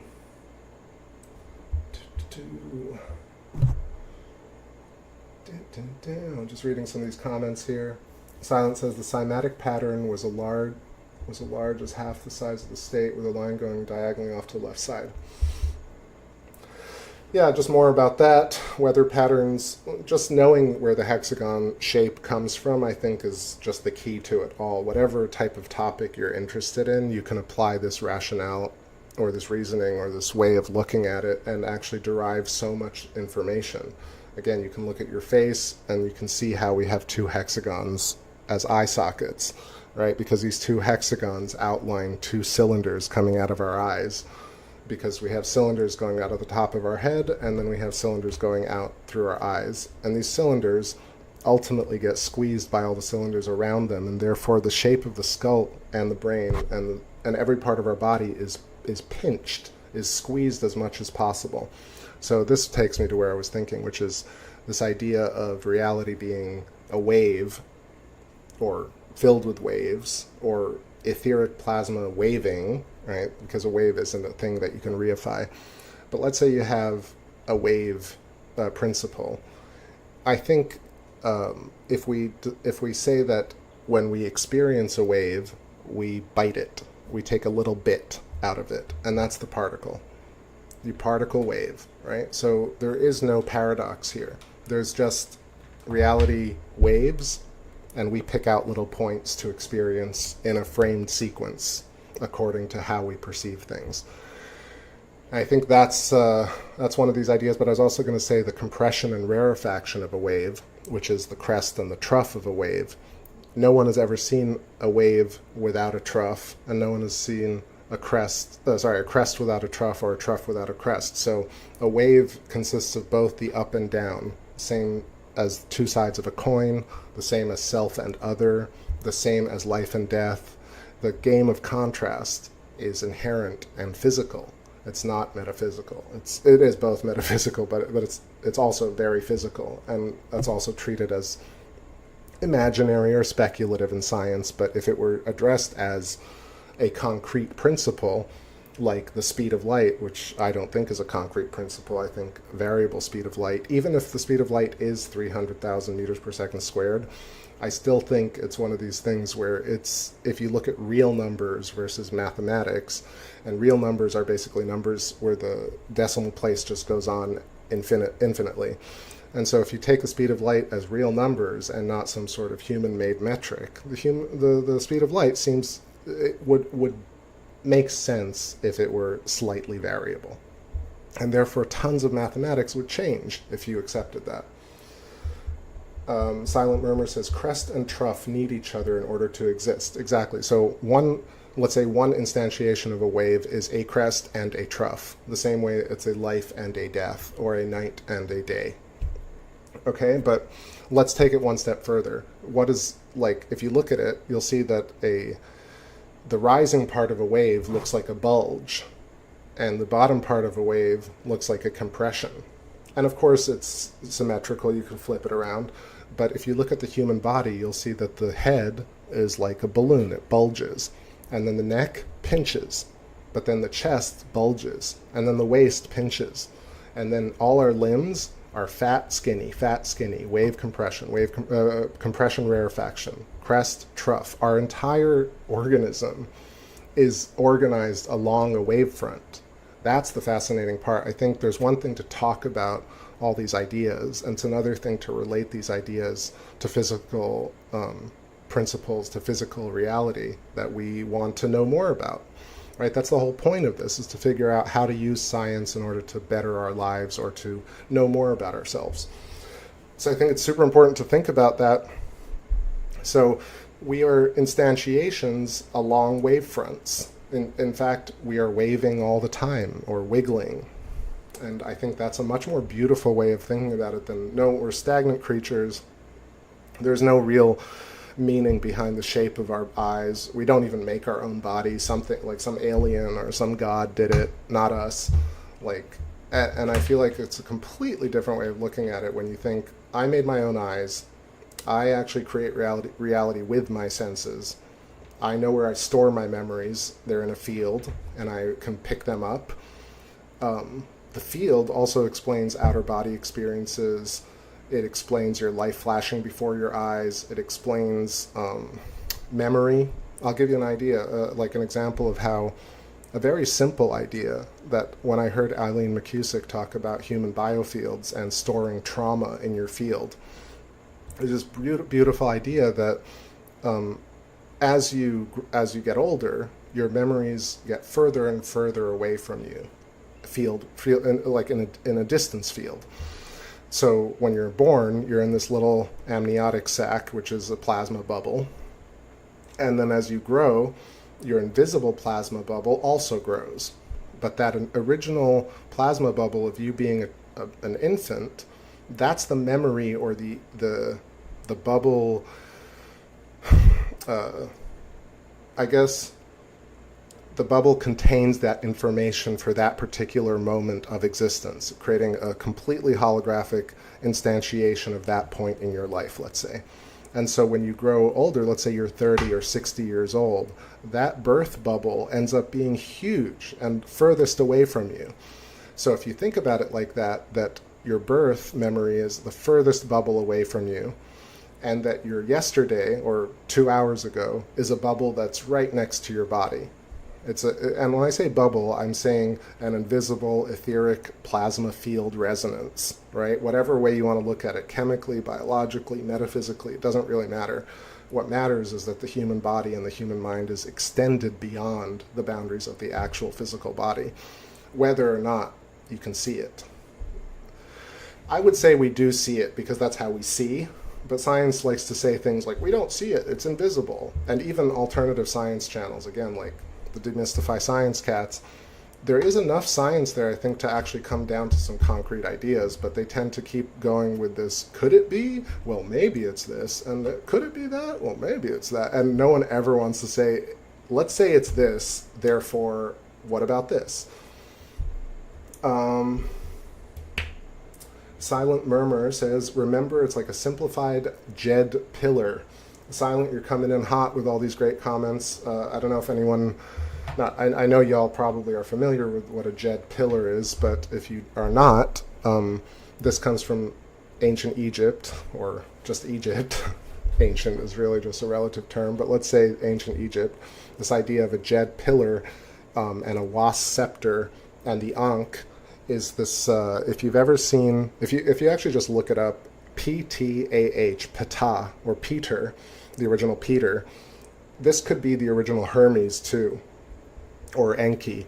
And Ptah was the original kind of god of a different part of Egypt, not Giza, but more Memphis, Egypt. So Ptah is pictured holding the staff, and the staff is a combined object. It's a special object, I think, which probably had something to do with resonance healing and or creating harmonic piezo signals for the pyramids or whatever it is. But a Jed pillar is like let's just say it looks very much like the human rib cage or the spine. It also looks like those plasma events that were taken in the laboratory that Thunderbolts Project always shows. Looks like a centipede. It's this idea of a cylinder with little filaments like legs coming out of it. But a Jed pillar is more of like almost like a short cylinder with rings. It almost looks like an electrical tower, our current day electrical or microwave or cell towers, what they used to look like. But this item that Ptah is holding is a combined effect of the Ankh at the top, which is the cross with the loop, and at the bottom it's a was scepter, W-A-A-S, and the scepter has the head of the jackal and then this little fork at the bottom. And the idea goes that this is the ancient dark black magic or African magic, no offense to anyone, and this original black magic was the fact that ancient Egypt understood electricity. That's the big secret here. So the Jed pillar, Jed ultimately becoming what we have now as Jedi in Star Wars, right? The Force, Jedi. But Jed in Arabic means a couple of different things, but for me it means seriousness. Are you serious? But it also means other things. But the point is, this Jed pillar looks like our spinal column, looks like an electrical tower. And apparently Ptah and other priests that would have these scepters, plus the Ankh, plus the Jed pillar, could create many things with this idea. One being a battery, the ancient battery, or two being one great theory I heard about the Great Pyramid is that these priests would take this staff and it would have a little hook for the toe, and it would hook on your toe, and you'd resonate this staff. You'd speak into the jackal's head of the staff, and it would resonate down through the Jed pillar and the Ankh, which was made of gold. And you'd have these different combined elements that would create kind of a harmonic resonance. And so they would place these priests at the little openings around the Great Pyramid and other pyramids, and they would tap and chant in sequence around the pyramid, creating resonances through these very long shafts to the center of the Great Pyramid to essentially charge the chamber at the center, the king's chamber, where they would lay in bed or on a bed and be in a harmonically resonating, toned room that was electrically charged, right? And you could derive a lot of things from that, whether they were having psychedelic experiences or whether they would put the dead body there and have the body be absorbed to the top of the pyramid. But I like this idea of using the staffs in a way that would essentially create an electrical situation inside the pyramid with human interaction. So these priests would sit and hum and chant and smash these rods outside the long shafts and create like a piezo current and electrify the entire pyramid and create this, whether a healing device or a god tunnel or psychedelic experience, whatever you want to take away from it. But anyway, that opened up a nice little rabbit hole. Studied that a bunch back in the day. There's so much more there too, but let me know what you think. Excuse me. I see Ryan, what's going on? Much love in the homestead. And Frequency. More Jello, please. What's going on? Great to see you. Sorry, I was just talking with my eyes closed and not really reading, so now I'm reading all the chats here. More Jello's my coffee was offended with the black magic. Cyber Sully, what's going on? Great to see you. I see, it says, what do you say? A wave trough is the 2D depiction of a toroid, is it not? Yes. I mean, because, well, the nested geometry, right, around every point instance, right? You have the point, you have the, let's say, spherical kind of vibrating cloud. Let's just take it as like elements, not all of the layers at once, but you have the cloud, you have the point, and around this point you have a torus, like a donut, you have the pinched plasma tube, like the hypotrochoid or the hourglass shape that is the kind of inverse of the torus. But from there, if you take a 2D depiction of it, it looks like wave fronts, waves and points, all the way through the intrinsic geometry. So every fundamental point has the structure, but what happens is because all the points have this structure, you have cross patterning, and that's why that's why you see the hexagons, but they're sort of hidden. They sort of blend into the noise of our reality, or the resonance of our reality. So, yeah. NGC says those ancient peoples of Egypt definitely had connections to those Buddhist. They share the same use of sound, magical mysteries. Yeah, like the big trumpets that were apparently used to levitate stones. The idea of sonic, acoustic levitation, electromagnetism, electric circuitry, if you take it like a cultural step into a cultural, if you just think about it culturally, you think that, again, it's scientists and conspiracy theorists and alternative science saying, oh, Egyptians, yeah, they had all this crazy stuff that we can see, but it was aliens. And I feel like that really robs our ancient cultures of their talent. And to me, even though I love mysteries and conspiracies and all this stuff, it makes way more sense that the Egyptians actually figured out how to use electricity, or like a rudimentary or even maybe an advanced form of it, rather than aliens, right? It's just such a silly jump to me. Although it's much more so-called snazzy to say, ooh, the Egyptians, they didn't know what they were doing. There was a UFO that came down and was like, here's how you do the pyramids. And that to me like doesn't sound like science.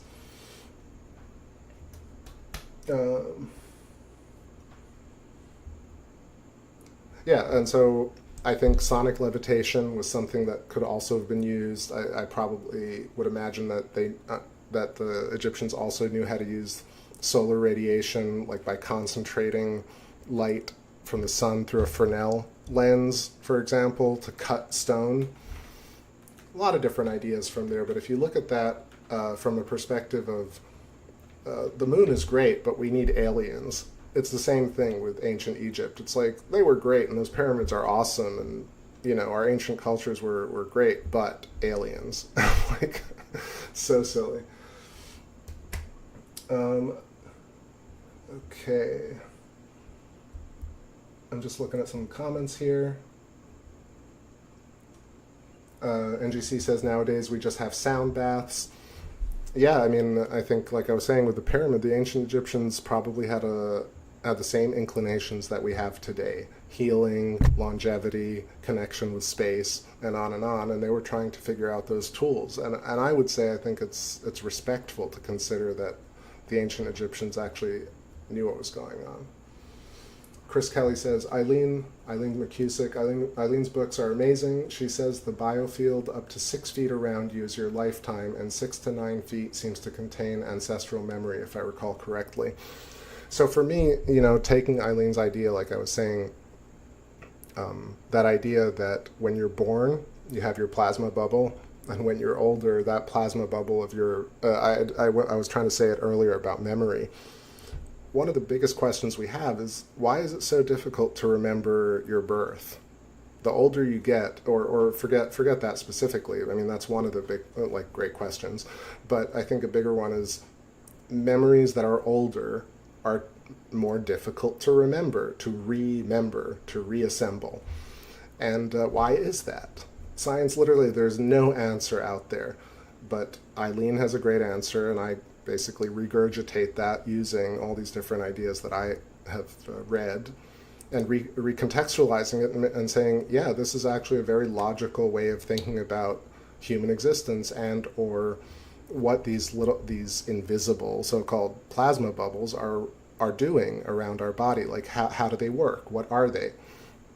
And so if this is actually the case, which I think it is, and Eileen thinks it is, and I bet you Rupert Sheldrake thinks it is, that your birth memory is a diffuse plasma layer that is distant from your physical antenna, the eye, the human body bundle of nerves that sends out signals into their field. And this field, sorry, I think I got a little bit lost here, but what was I trying to say? Yeah, the field, your birth memory being distant from you, makes sense now because it is difficult to remember a distant plasma bubble compared to, let's say, a plasma bubble that was just formed, like while you're listening to this show, because that plasma bubble is right near you and it seems to be much more easily resonated with. And therefore, if I tell me about yesterday, you can recall everything. And if I tell you what happened when you were 2 years old, instantly most of you are like, wait, what? I don't remember exactly what happened when I was 2. And there's no scientific rationale except for, potentially this one, which is that memory and your life holographically is stored in fields that have physical properties. So, hell yeah, Eileen, and helping me understand that. Just reading some more comments. Ryan says, I can remember being so small, my mother washing me in the kitchen sink. But isn't it fuzzy, right? Like, I'm not saying we don't remember anything, but I think just in terms of, if you compare it to something that happened last week or something that happened 10 years ago, there's an obvious degradation in memory fidelity. It's just a thing that we all share, and yet no one seems to understand why. And I think, to me, thinking about it in this way, where this makes so much more sense, that you actually store every single point instance. Here, I'll take it one step further. And also, I'm just letting the moon drift here because it's very far west at this point. I'm not going to mess around. So, Luna, thank you for your views tonight. We'll see you soon as she drifts. But yeah, waves. Let's see. Cybercelly says literally waves converted to sound. Well, you could take it, waves converted to optics, waves converted to feelings. It's this idea that, you can't really take one sense out from all sensory perception, right? Our entire life is a multimodal experience. The same way they're building AI now, we already have that. We see things, but we feel it too, and we contextualize it, and we even create new elements. And there's more proof, right, that if we are instantiations of the totality, we are the gods. Our resonance is slightly different. Each of us has a slightly different way of resonating, and therefore, that's another proof where you can say, where we say this all the time. We're like, I see things differently than you, and how do we know that we can agree that the chair is there? And I think those types of discussions go nowhere. But if you consider it from this vantage point, then the chair has a plasma bubble, we have a plasma bubble, and each of us has a similar enough plasma bubble that when we see a chair, we see mostly the same thing, 99% chair, and we see the chair 1% differently than each other. That's why we have collective reality that we can agree upon. And we can also have, we can have our own version of what we see, or what we say, or how we hear things, right? NGC, much love. I'll see you soon. Thanks for hopping on, as always. And yeah, send me a note letting me know about the songs, and if you have any feedback on it. But more songs soon. Appreciate you. All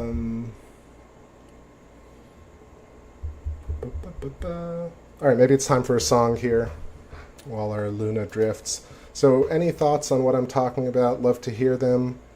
If you're catching this tomorrow or anytime in the future, definitely leave me a comment about this stuff. And yeah, let's do a tune. This one is called Current Situation.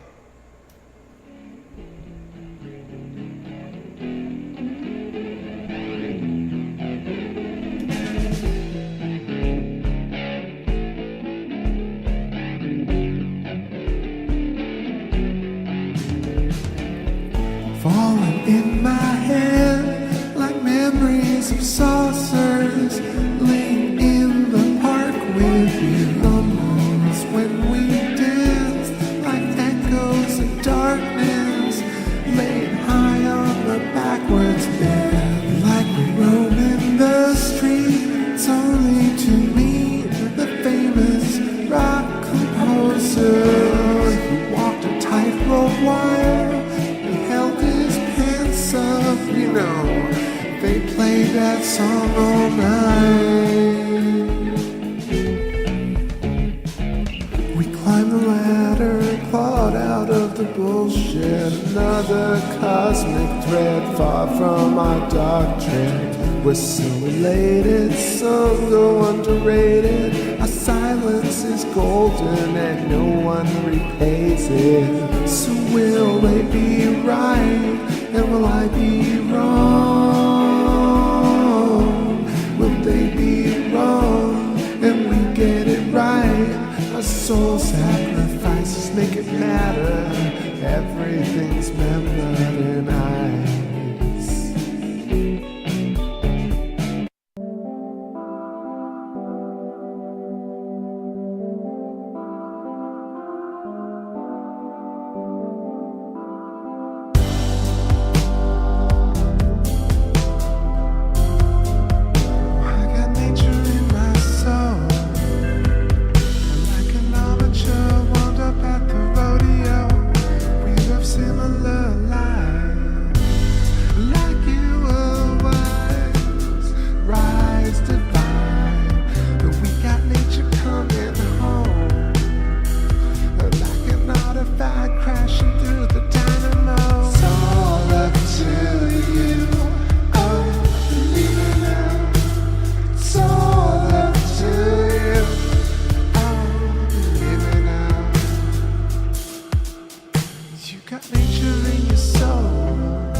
As the moon drifts away, just wanted to say goodnight to Fantasy if you're still listening, and NGC, take care. You both have a great rest of your day or night. Who else? Yeah, Ellie, you were saying the moon is a cylinder being pinched. So if you imagine, you know how candy wrappers, if you, let's say, you know those Swiss chocolates that are those Lindor, like chocolate spheres, balls, let's say, with the filling, and you have the wrapper, and the wrapper gets pinched and pinch tied at both sides, and you essentially get planets, you get spheres at the center of this. because you pinch a tube pinch a cylinder at both ends, and you essentially get an Earth and a moon and a sphere of sorts. That's how I visualize it. So everything really is these Birkeland currents or plasma tubes, and along the tubes we get pinches, and a pinch along a tube, if you follow it all the way infinitely up and down, you get these chains of tubes and cylinders, compression, rarefaction, wave fronts. The extension of the human body manifests as wave fronts. So yeah, like pinched at both ends, but of course, if you just take the planet alone, it is what it is, or the moon alone. But then, of course, the moon is connected from the poles and from the equator. Same thing as Earth, same thing as Sun, same as Jupiter. Every star, top and bottom, left and right. Or omnidirectionally, rather, left and right. Just checking some more comments. Did I miss anything? Let me know. Moon is pretty much gone for the night. Let me see if I have that shot real quick of those galaxies that I was telling you all about, some of the shots from last night. Where is it? I thought I saved these. Maybe I didn't. Hold on. Globular cluster, lagoon nebula, eagle, bound galaxies. Here we go. Alright, so this is a fun shot because it proves, one, that the shot is real because there's a satellite photobombing. 1 second. Save that. And then, yeah. So,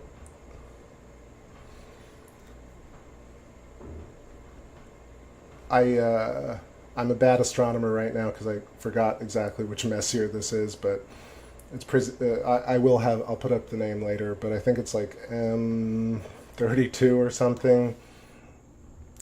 Don't quote me on that, but you can see the long white streak along the left side. That's a satellite photobombing, and this is about a 6-minute capture using the C-STAR telescope. You can see 2 galaxies in frame, kind of connected. And this is one of those great, and first of all, I've never really been able to capture a galaxy photo like that, so you can really see some of these spiral arms. Let me actually see if I can zoom in a little bit for y'all. Anybody in the chat, tell me exactly what this is. It's just escaping me, but yeah, we got some galaxy in view. And of course, we got spirals. We've got 2 spirals right next to one another, showing us exactly, really, like what is a spiral, right? A spiral is a physical visible representation of our Birkeland currents, our concentric, our nested, counter-rotating electrical circuits in the sky. And we can see these galaxies actually embody that. They're not isolated. They extend into space. And you can imagine if our human biofield is 6 foot to 9 foot or 30 foot wide, then what is the information or biofield of this galaxy, or these galaxies together? Cybercelly says you should check out Crow Trip 7's new work on sun imagery. I haven't seen Crow's work in a while, like maybe a couple of, I checked on him last year, but I'll look at it again. Anything particular that, like, beyond solar spots, or is he talking about liquid sun? Yeah, I don't know.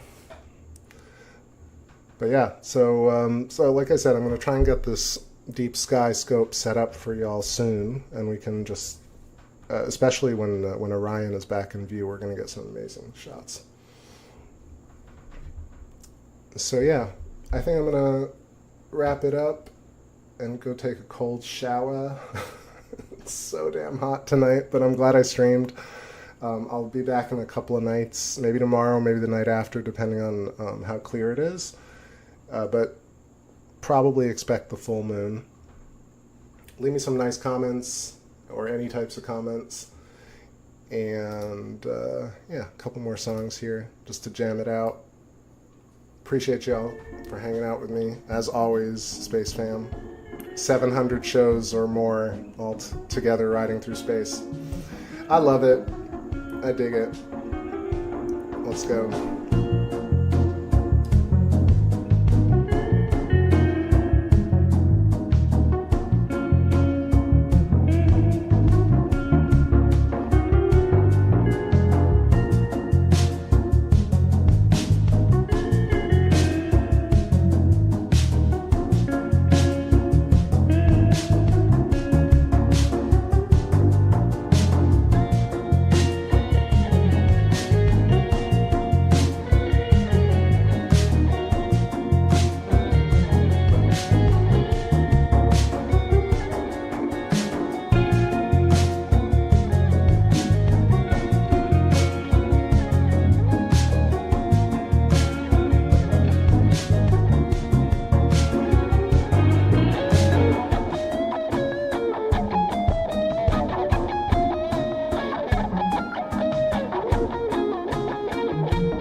I just dropped this last photo here. This is the Eagle Nebula, if I'm not mistaken. And you can see some really great little nebular cloud structure right in the middle, almost like those Pillars of Creation photos. Not exactly that, but close. This is about a 10-minute exposure, 10-minute stack, but I think it could be even better. Still, incredible. I've never caught a shot like this before. So much more to come. We'll close it out here on, I think you wanted Formidable Opponent. I think I can accommodate. So, just last few comments here. Check in. I see Tetrapodum. What's going on? I'm just about to wrap up Tetra, so maybe just jump back. I talked a lot tonight and dropped some new tunes. So sorry you're a little bit late for the show, but still appreciate you hopping on. Yeah, about the sun is a living entity. I mean, I don't think it excludes everything else, right? I think sometimes, and not to throw any shade at anyone else who likes conspiracies or likes ideas, but again, if the sun is a living entity, then so is the Earth, and so is every atom, and so is Jupiter and Europa, and on and on and on and on, right? So if I feel like that line of thinking, I'm all about that. Rupert Sheldrake talks about the sun being conscious. It makes perfect sense to me. Actually, great. I do want to bring up something about Rupert that actually does. I don't want to say it bothers me, but it is something that it's always a fist shaker. I always like, what? Why don't you say this? Why don't you talk about it? So, Rupert Sheldrake says the sun is conscious, or proposes the sun is conscious, that matter is self-organizing, and on and on and on. But then he draws a line and says something like a computer or a chair that has been put together by humans is not conscious because it's not self-organizing and has no motivation. And I think that, if I'm being honest, I love Rupert to death, but I think he's wrong. I think he's dead wrong about it. I think that the line should be drawn between consciousness and unconsciousness. And as soon as something is visible and experienced, it is conscious. And if something is not experienced, and if it's potential ether that hasn't been transformed into matter, then that's not conscious. Then is what I would deem unconscious. And not to say that it's meaningless, right? It's unconscious as a backdrop to consciousness. But I definitely disagree with Rupert on the fact that a chair or a computer, for example, is not conscious, because I think it absolutely, one, is made of earth materials, and those earth materials are crystals, and those crystals resonate, and therefore that resonance can be construed, in my opinion, as consciousness. Two, a chair knows that if you put your finger on the chair, to not let your finger go through the chair. So a chair not only has purpose, but it's self-aware of its own boundaries. Whether or not it was like a chair didn't put itself together, let's say, but a chair holds itself together and acts as a chair element in our reality, and therefore it is also conscious. It also has a field, like a spoon or a fork or a chair or a table. It has a boundary, and that boundary is consciousness. Like, you can't get away from that, because if you start making distinctions, then think about the infinite list that you'd have to make that would define the difference between an apple and a chair. And like, a chair has no purpose. It does. A computer has purpose. AI has purpose. Purpose, if you take it, is instantiation of consciousness, is matter. So that's why I feel like it's one thing that I really, every time I listen to Rupert and Mark Vernon talk about this, he always makes this distinction, and it bugs the hell out of me. So that's some new stuff for y'all. If you've never heard me whine about or lament Rupert Sheldrake, that's one little bone that I just don't understand where he definitely I mean, he obviously understands what he's talking about, but I just don't see that. Like, think about it like this. If everything is the same stuff, which is sort of what he's implying, and many other people have implied, then how is a chair different than earth materials? How is it not harmonically resonant with the wood that it's from? How is it not harmonically resonant with the maker of the chair, right? How does it know that your finger and your butt shouldn't go through the chair? There's total proof for consciousness of inanimate objects that are not self-organizing by virtue of them existing and providing the function that they do. So it's a very strange line of thinking to draw a line between if you're self-organizing and you have a purpose, like a bacteria or an apple, then you're conscious, or a sun. But if you're a chair or a table or a computer, you're not. I don't agree. What do you think? What do you think? So Silence says, I think Rupert meant the chairness is an artificial beingness of wood. If he said it like that in a metaphysical way, I have no problem with that. Again, I think it's more that he really says, like, what if the sun is conscious? People do the sun salutation. He goes into it in depth almost every time. I've listened to almost everything he's put out, and he does make that distinction. He kind of says that if it's not self-organizing and doesn't have like a so-called purpose, then it's not conscious in the way that we think about it. And I actually really disagree with that. The chair is I'm reading comments. Silence says, the chair is conscious as wood, but not as the artificially constructed chairness.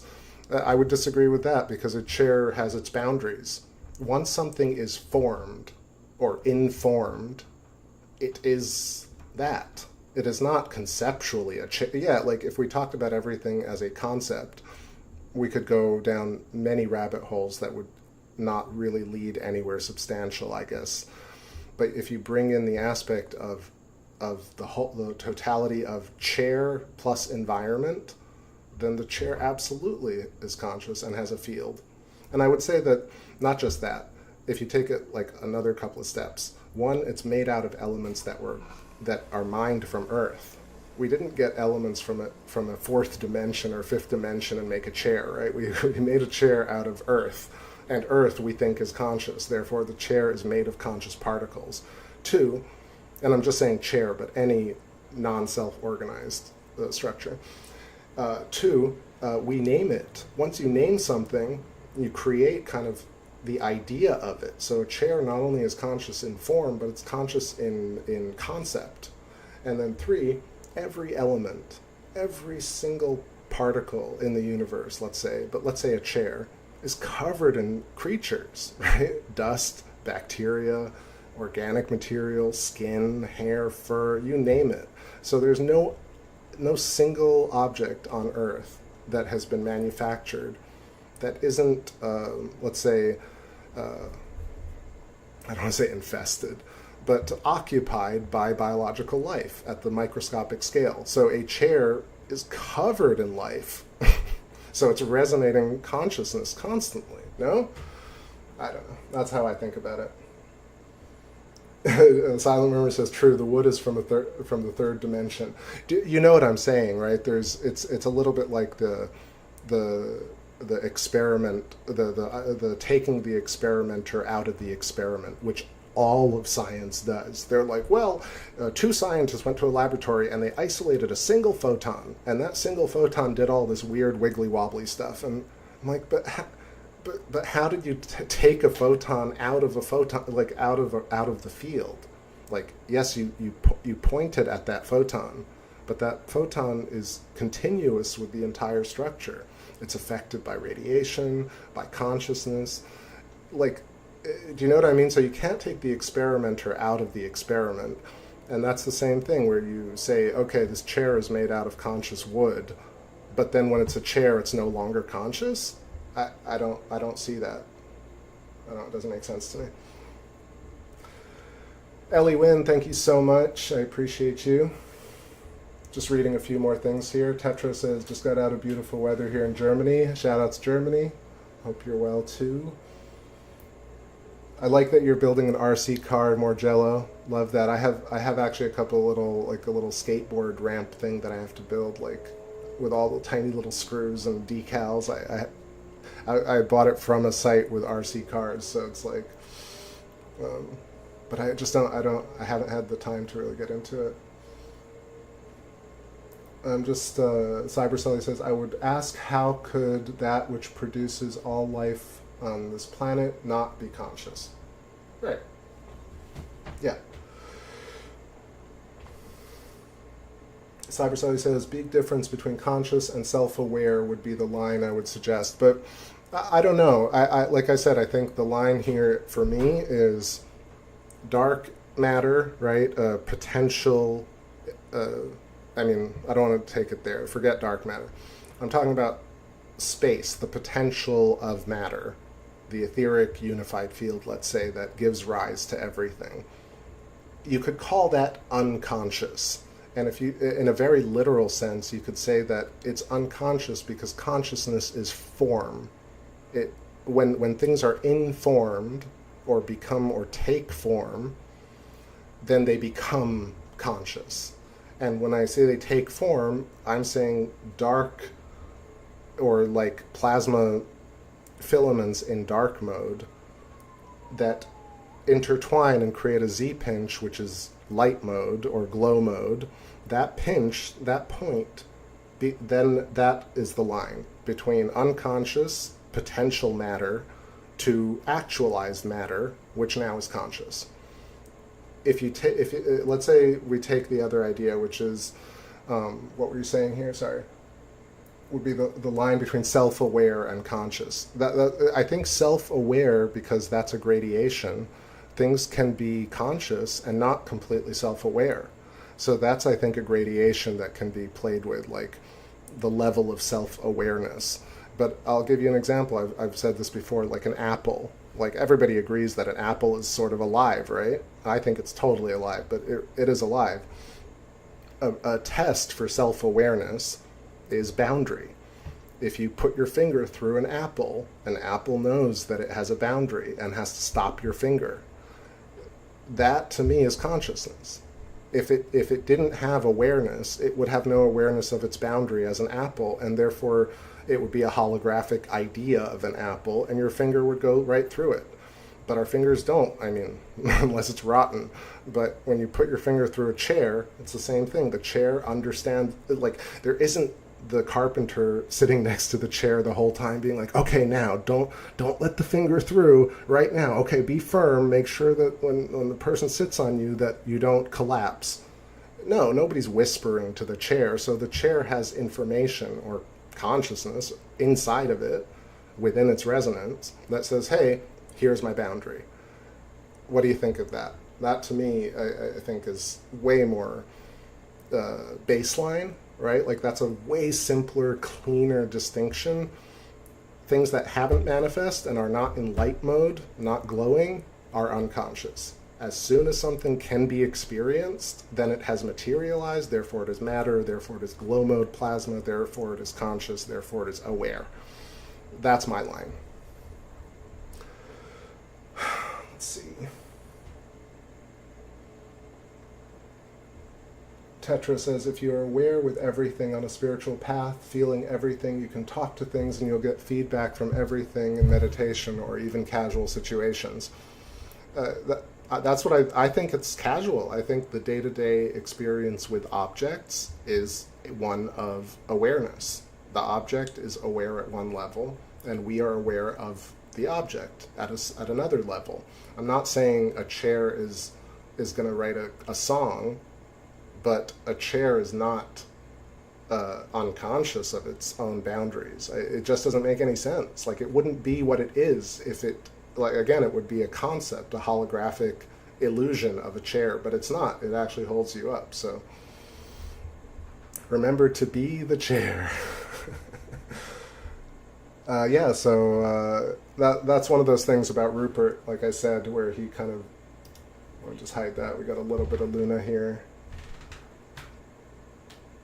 Still a tiny bit of Luna behind the building. Let's see.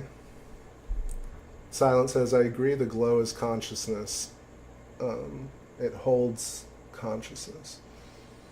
Yeah, I mean, I think it's rather simple, but simple and profound, if I may say. But and profound not to, like, brag about it. It's profound to me. When I thought about it, I used to think, oh yeah, I think these guys are right. Like, the sun might be conscious, but like, why would a chair or a table or like a rock be conscious? But they're definitely conscious. A rock is resonating. It knows its boundary. It knows its shape. It has to know its shape. Because again, there's nobody in there. I mean, I say there's nobody in there whispering, but the nature of our reality is such that we're completely connected to the underground plasma whisper that is telling the whole universe how to be. So yes, there is something whispering to a chair, in essence, at the very quantum state, saying, hey, you're a chair. But I don't know. I think it's one of those things that I would probably immediately ask Rupert Sheldrake about. I would say, hey, Rupert, what's the deal with that? And then I would also ask him about how the eyes work. He actually talked about it. I told you on one of my last shows, I think during a few videos ago with Mark Vernon, he actually brings up how the eyes work or how sight works. And probably one of the most rare things that I've ever heard anyone talk about. I mean, I've talked about it a lot, but people do not talk about how the eyes work. Plasma whisperer. You got it. Heck yeah, Silent. I dig that. Morgello says, they released the 40th anniversary team associated with RC10. I had one when I was a kid, sold it like a dummy. I put out a video of the unboxing. That's awesome. I had, just reminded me, I had a Bigfoot, Toyota Land Cruiser with the big like monster truck back in the day that I put together. And I was in another country when we had that. Like, it was a gift and it got sent, and the differential gear was missing. The gray differential gear that fits the 3 little gears in it. We built that thing and that differential gear was not in the box, and I waited, I think maybe not a year, but like 6 to 8 months to get that part. And we sat there with that Toyota Land Cruiser monster truck sitting there, and we couldn't get it to run because this is like the integral part of the engine. So that's my RC story. I used to love it when I was a kid. Still love it, but I just haven't played with it in a while. Cyber Sully says, self-awareness allows for unlimited ability to create, whereas an apple does not have such capability. Self-awareness allows for unlimited ability to create, whereas an apple does not have such capacity. But I don't know if I would agree with that. I mean, I'm not claiming an apple can write a song or operate a computer, right? But I'm saying that in essence, it's made of the same stuff that ultimately does operate a computer. Also, think about how you would explain an apple seed to, or just to yourself. What is an apple seed? How does it possibly exist within the core of an apple, right? 99% of the apple is not the apple seed. And if you tried to plant 99% of the apple, you wouldn't get anything. But this little seed, this tiny plasma pinch, right? The seed is basically like a physical manifestation of the plasma knot, or the several little plasma knots that exist at the center of items, like stars. And these little apple seeds have all the information to not make an apple, but they make a tree. Where are those instructions? How do you take just that one little part of how does it know to separate itself into seeds and flesh? And think about it, you can't eat the seeds, so you wouldn't propagate an apple. That's why you have the flesh. But the flesh won't propagate an apple tree. So you need the flesh of the apple and the seeds to have the whole.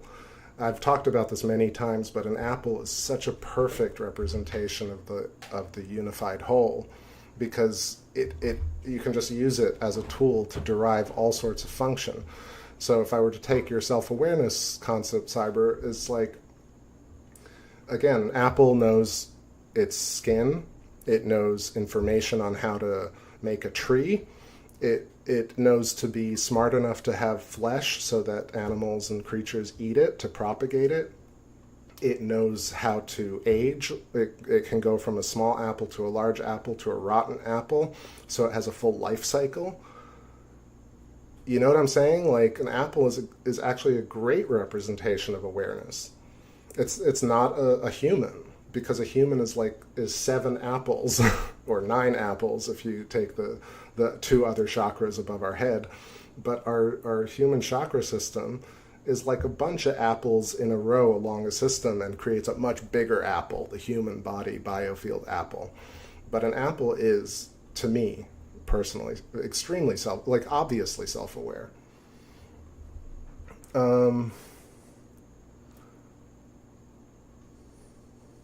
Astralis says, I don't know. I think the apple does know all the possibilities for an apple. Look at grafting.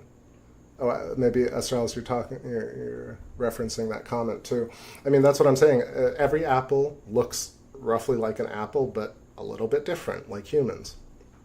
All the different species and tastes and flavor. Like, how does an apple know what to taste like? Like, again, where are these instructions? And I'll tell you, because if you look it up, scientists will say genetic code, which, again, they can't explain genetic code. They'll say it's these crystals and these, these molecules and these structures. But genetic code is information.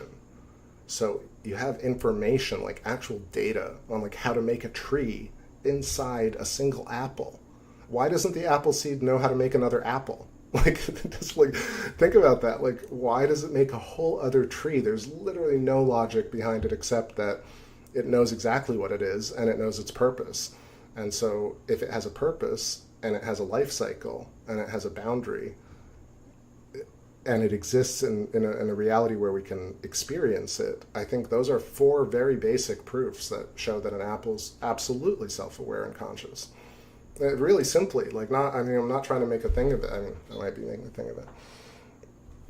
Ryan says that seed already knows how many apples it will make on the tree it grows into. That's I didn't know that. If that's true, that's like an amazing point. But of course, not every tree has the same number of apples, and therefore every tree has an awareness of making apples and branches, right? Like the idea that a tree just a tree is self-organizing to a degree, but look, we take elements from the tree and make a chair. So then that chair is made out of the same wood. Just because the wood is older or manufactured doesn't make it any less what it was. Tetrapodum says, Michael Levin's work comes to mind. I've talked about Michael Levin. I've actually watched, dozens of his videos over the past few years. Recently, of course, a lot more. He works with the planarium worms, grows eyeballs on the back of frogs' legs.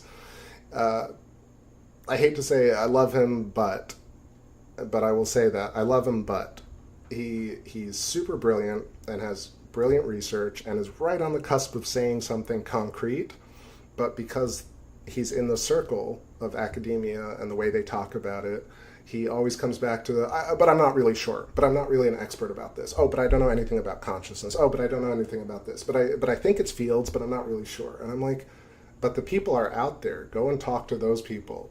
If you look at Levin versus Bernardo Kastrup, you can't get a concrete idea out of that 3 hours of them talking.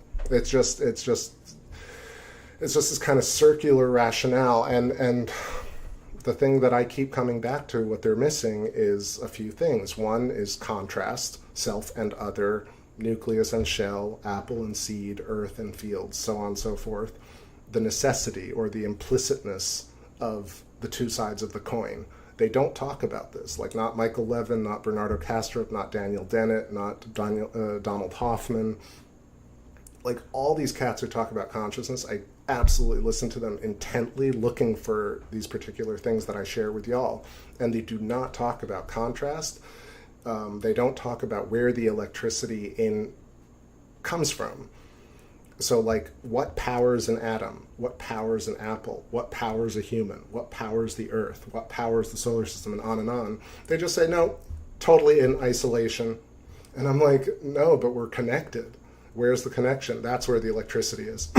So Michael Levin like works with planaria worms and understands fields and understands the fact that you can use fields to create life and change life and morph life. And he's very, very brilliant, but he also stops at these very, really strange places where I feel like it's either an academic thing or it's a... And I will say it's an academic thing in the context of... there's a great little anecdote. Again, I always go back to Alan Watts, but he framed so many things brilliantly that I always refer to him. But he says it's basically very bad form in a circle of professors to actually talk about what you're teaching.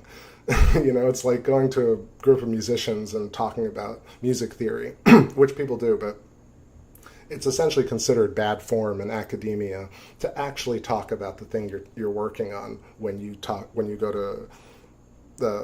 present ideas.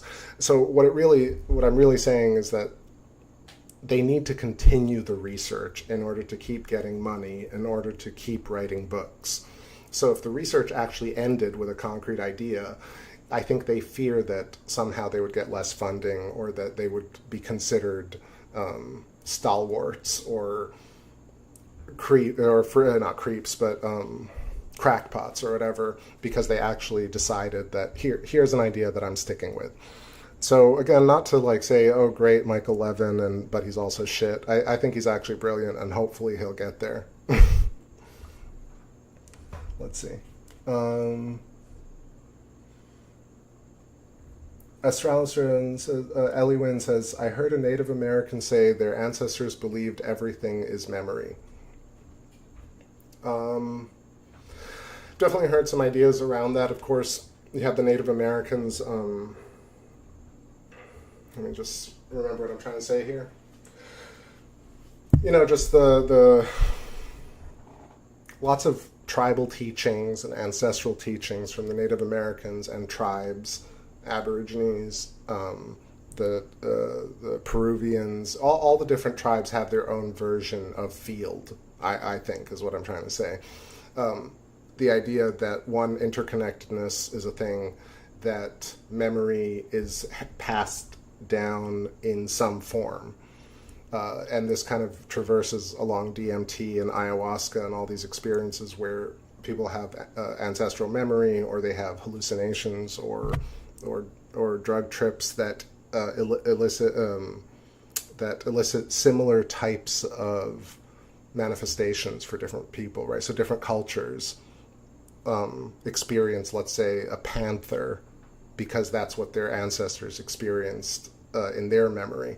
So drug trips and meditation connecting with ancestral memory. What I would say, having read a lot of Carlos Castaneda stuff, where they're just dancing around this idea without actually saying the idea, which is that consciousness is pervasive, right? The panpsychism, really. This idea that everything has its own awareness from its own perspective.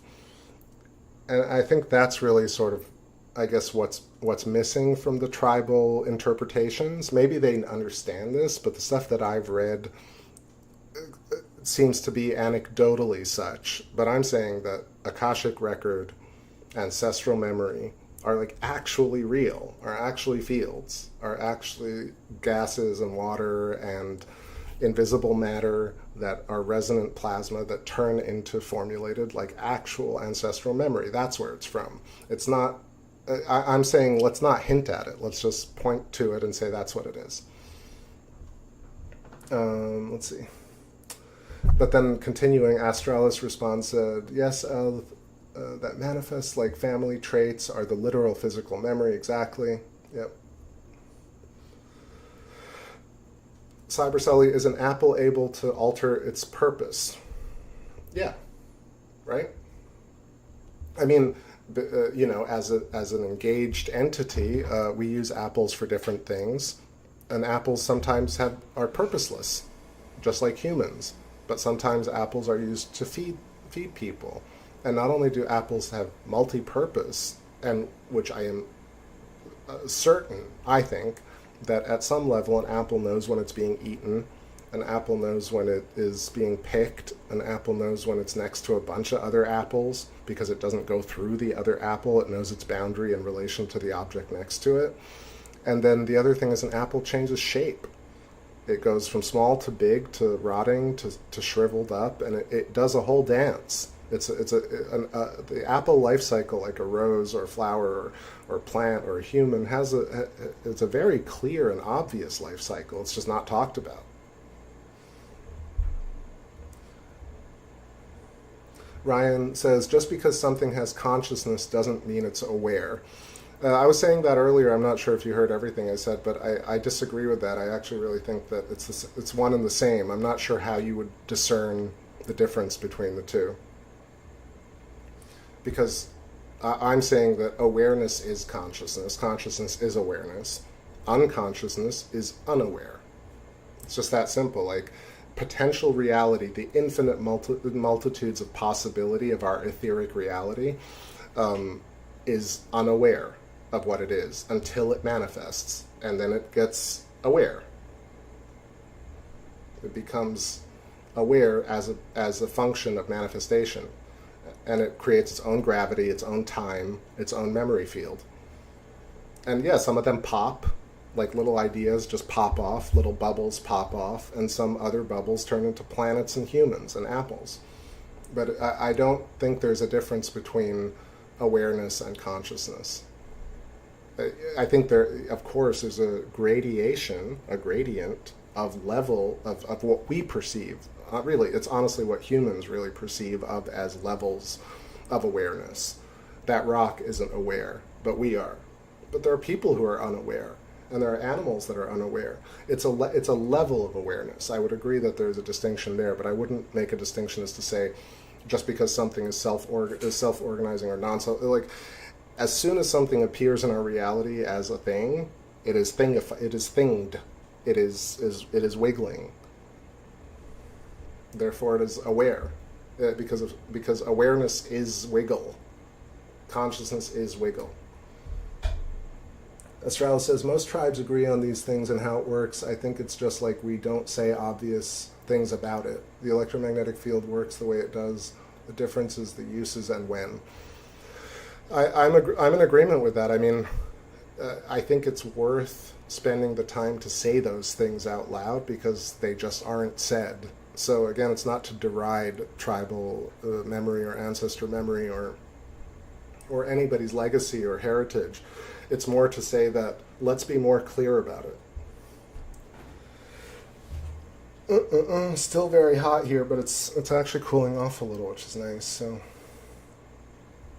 Estrella says, the apple doesn't have any purpose except to grow more. Others define the purpose and availability of the energy. Yeah, maybe my brain is starting to melt. I'm not sure if we're probably saying the same thing ultimately. Ellie says everything has signals, everything has scaffolding. Yep. Not every. I mean, obviously, yeah. I want to make a point about unaware versus like the dark energy, dark matter, or potential etheric field that hasn't manifest yet. I'll give you a very concrete and simple way to think about it that helped me, right? Which was, if you hold your hand up, your hand is in a single position, right? But it's obviously wiggling. It's not in any single position at any single point. But let's say it's still and your hand is up. Your hand can move in an infinite number of ways. The next wiggle along the wavefront is a wiggle that, one, is unique, and two, is unique to the thing that wiggles. So the fact that your hand can be held up is the one, and the fact that your hand can move in any possible direction, I mean, I'm talking about like even the slightest movement of your hand is an absolutely new thing that's never happened before. One, it's your resonance doing a thing, and that means it has a signature, and therefore your hand moving into the next frame is what I think you can see between like the unconscious, unaware reality, and when you move your hand, you are actually bitting or thinging or co-creating or resonating or creating a dipole moment with that next instantiation of consciousness, and therefore it is an awareness dipole between your hand going from one state to the next state. That's how you can visualize infinite universes, not a la Marvel where you can jump back and forth between universes, but more the potential of infinite movement, of infinite potential wiggles is unconscious. But consciousness immediately appears as soon as you make a choice. Cyber Sully, you take it easy. Great to see you. Thanks for all the chat. Peace and abundance to you as well. No offense, but I hope the Bruins beat your Panthers. Are we talking about NFL? I don't know. Not really super big on anything outside of basketball, so maybe you're talking about sports, but I don't know. I just read the story about DMT and how cultures see certain things in their hallucinations based on their ancestral memory. And I thought that's a really great way, because you're basically expanding your mind into your own field, and therefore you're reaching your mind tendrils out into a much more, into a deeper place, into a deeper part of the field. And that's where we can pick up on these memories. But if you're having, panthers in your DMT trip, it might be because your ancestors saw panthers too, or were running away from panthers, or were anthropomorphized panthers at one point. Hockey, okay. That's it's like fifth sport for me. I know more about table tennis and volleyball than I do hockey. Let's see.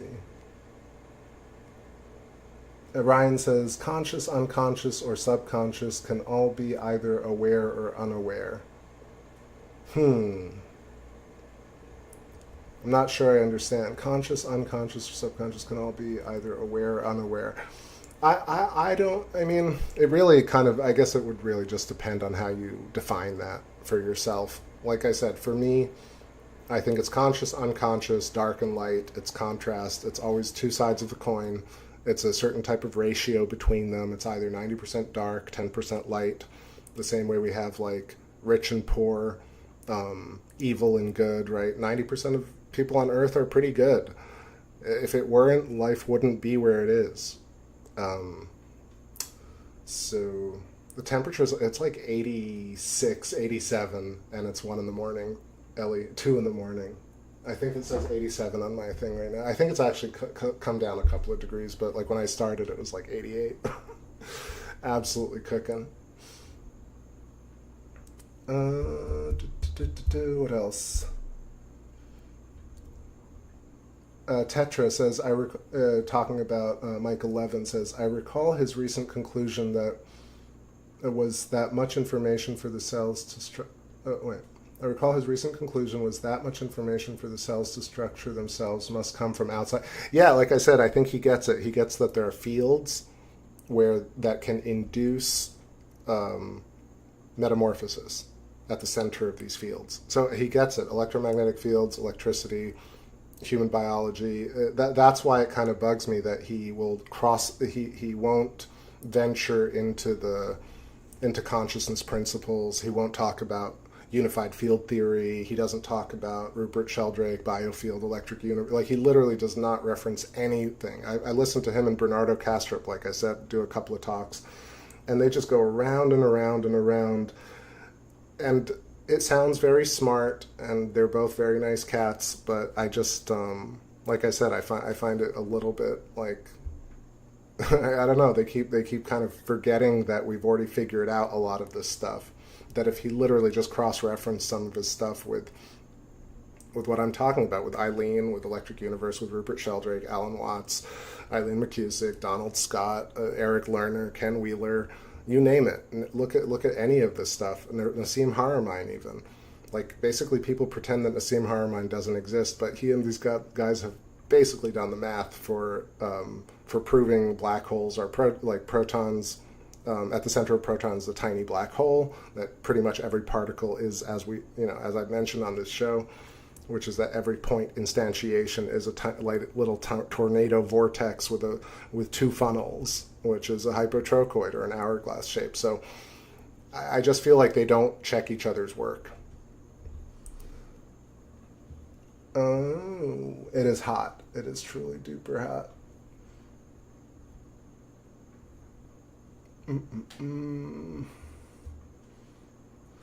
All right, I think that's it for me. So yeah, let's get this lunar shot finished up. Oh dang, that's not good.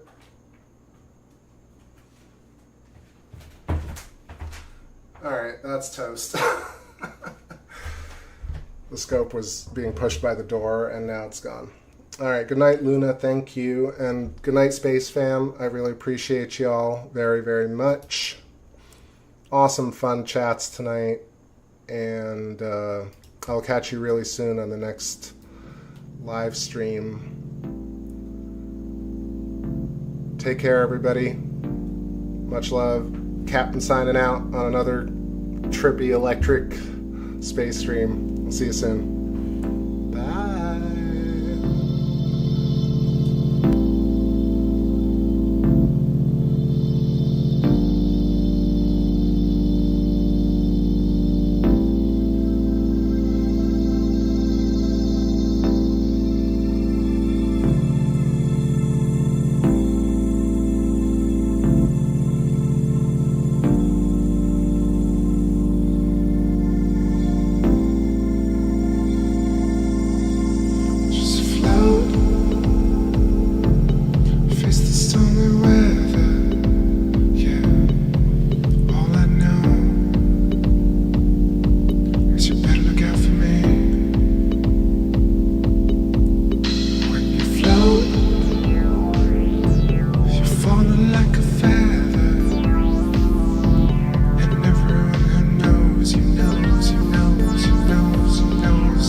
rescue. I hope you man. Left fixing the phone, mixing your liquids. Now you're left for dead. Just pay your debts. Float, the moon is coming.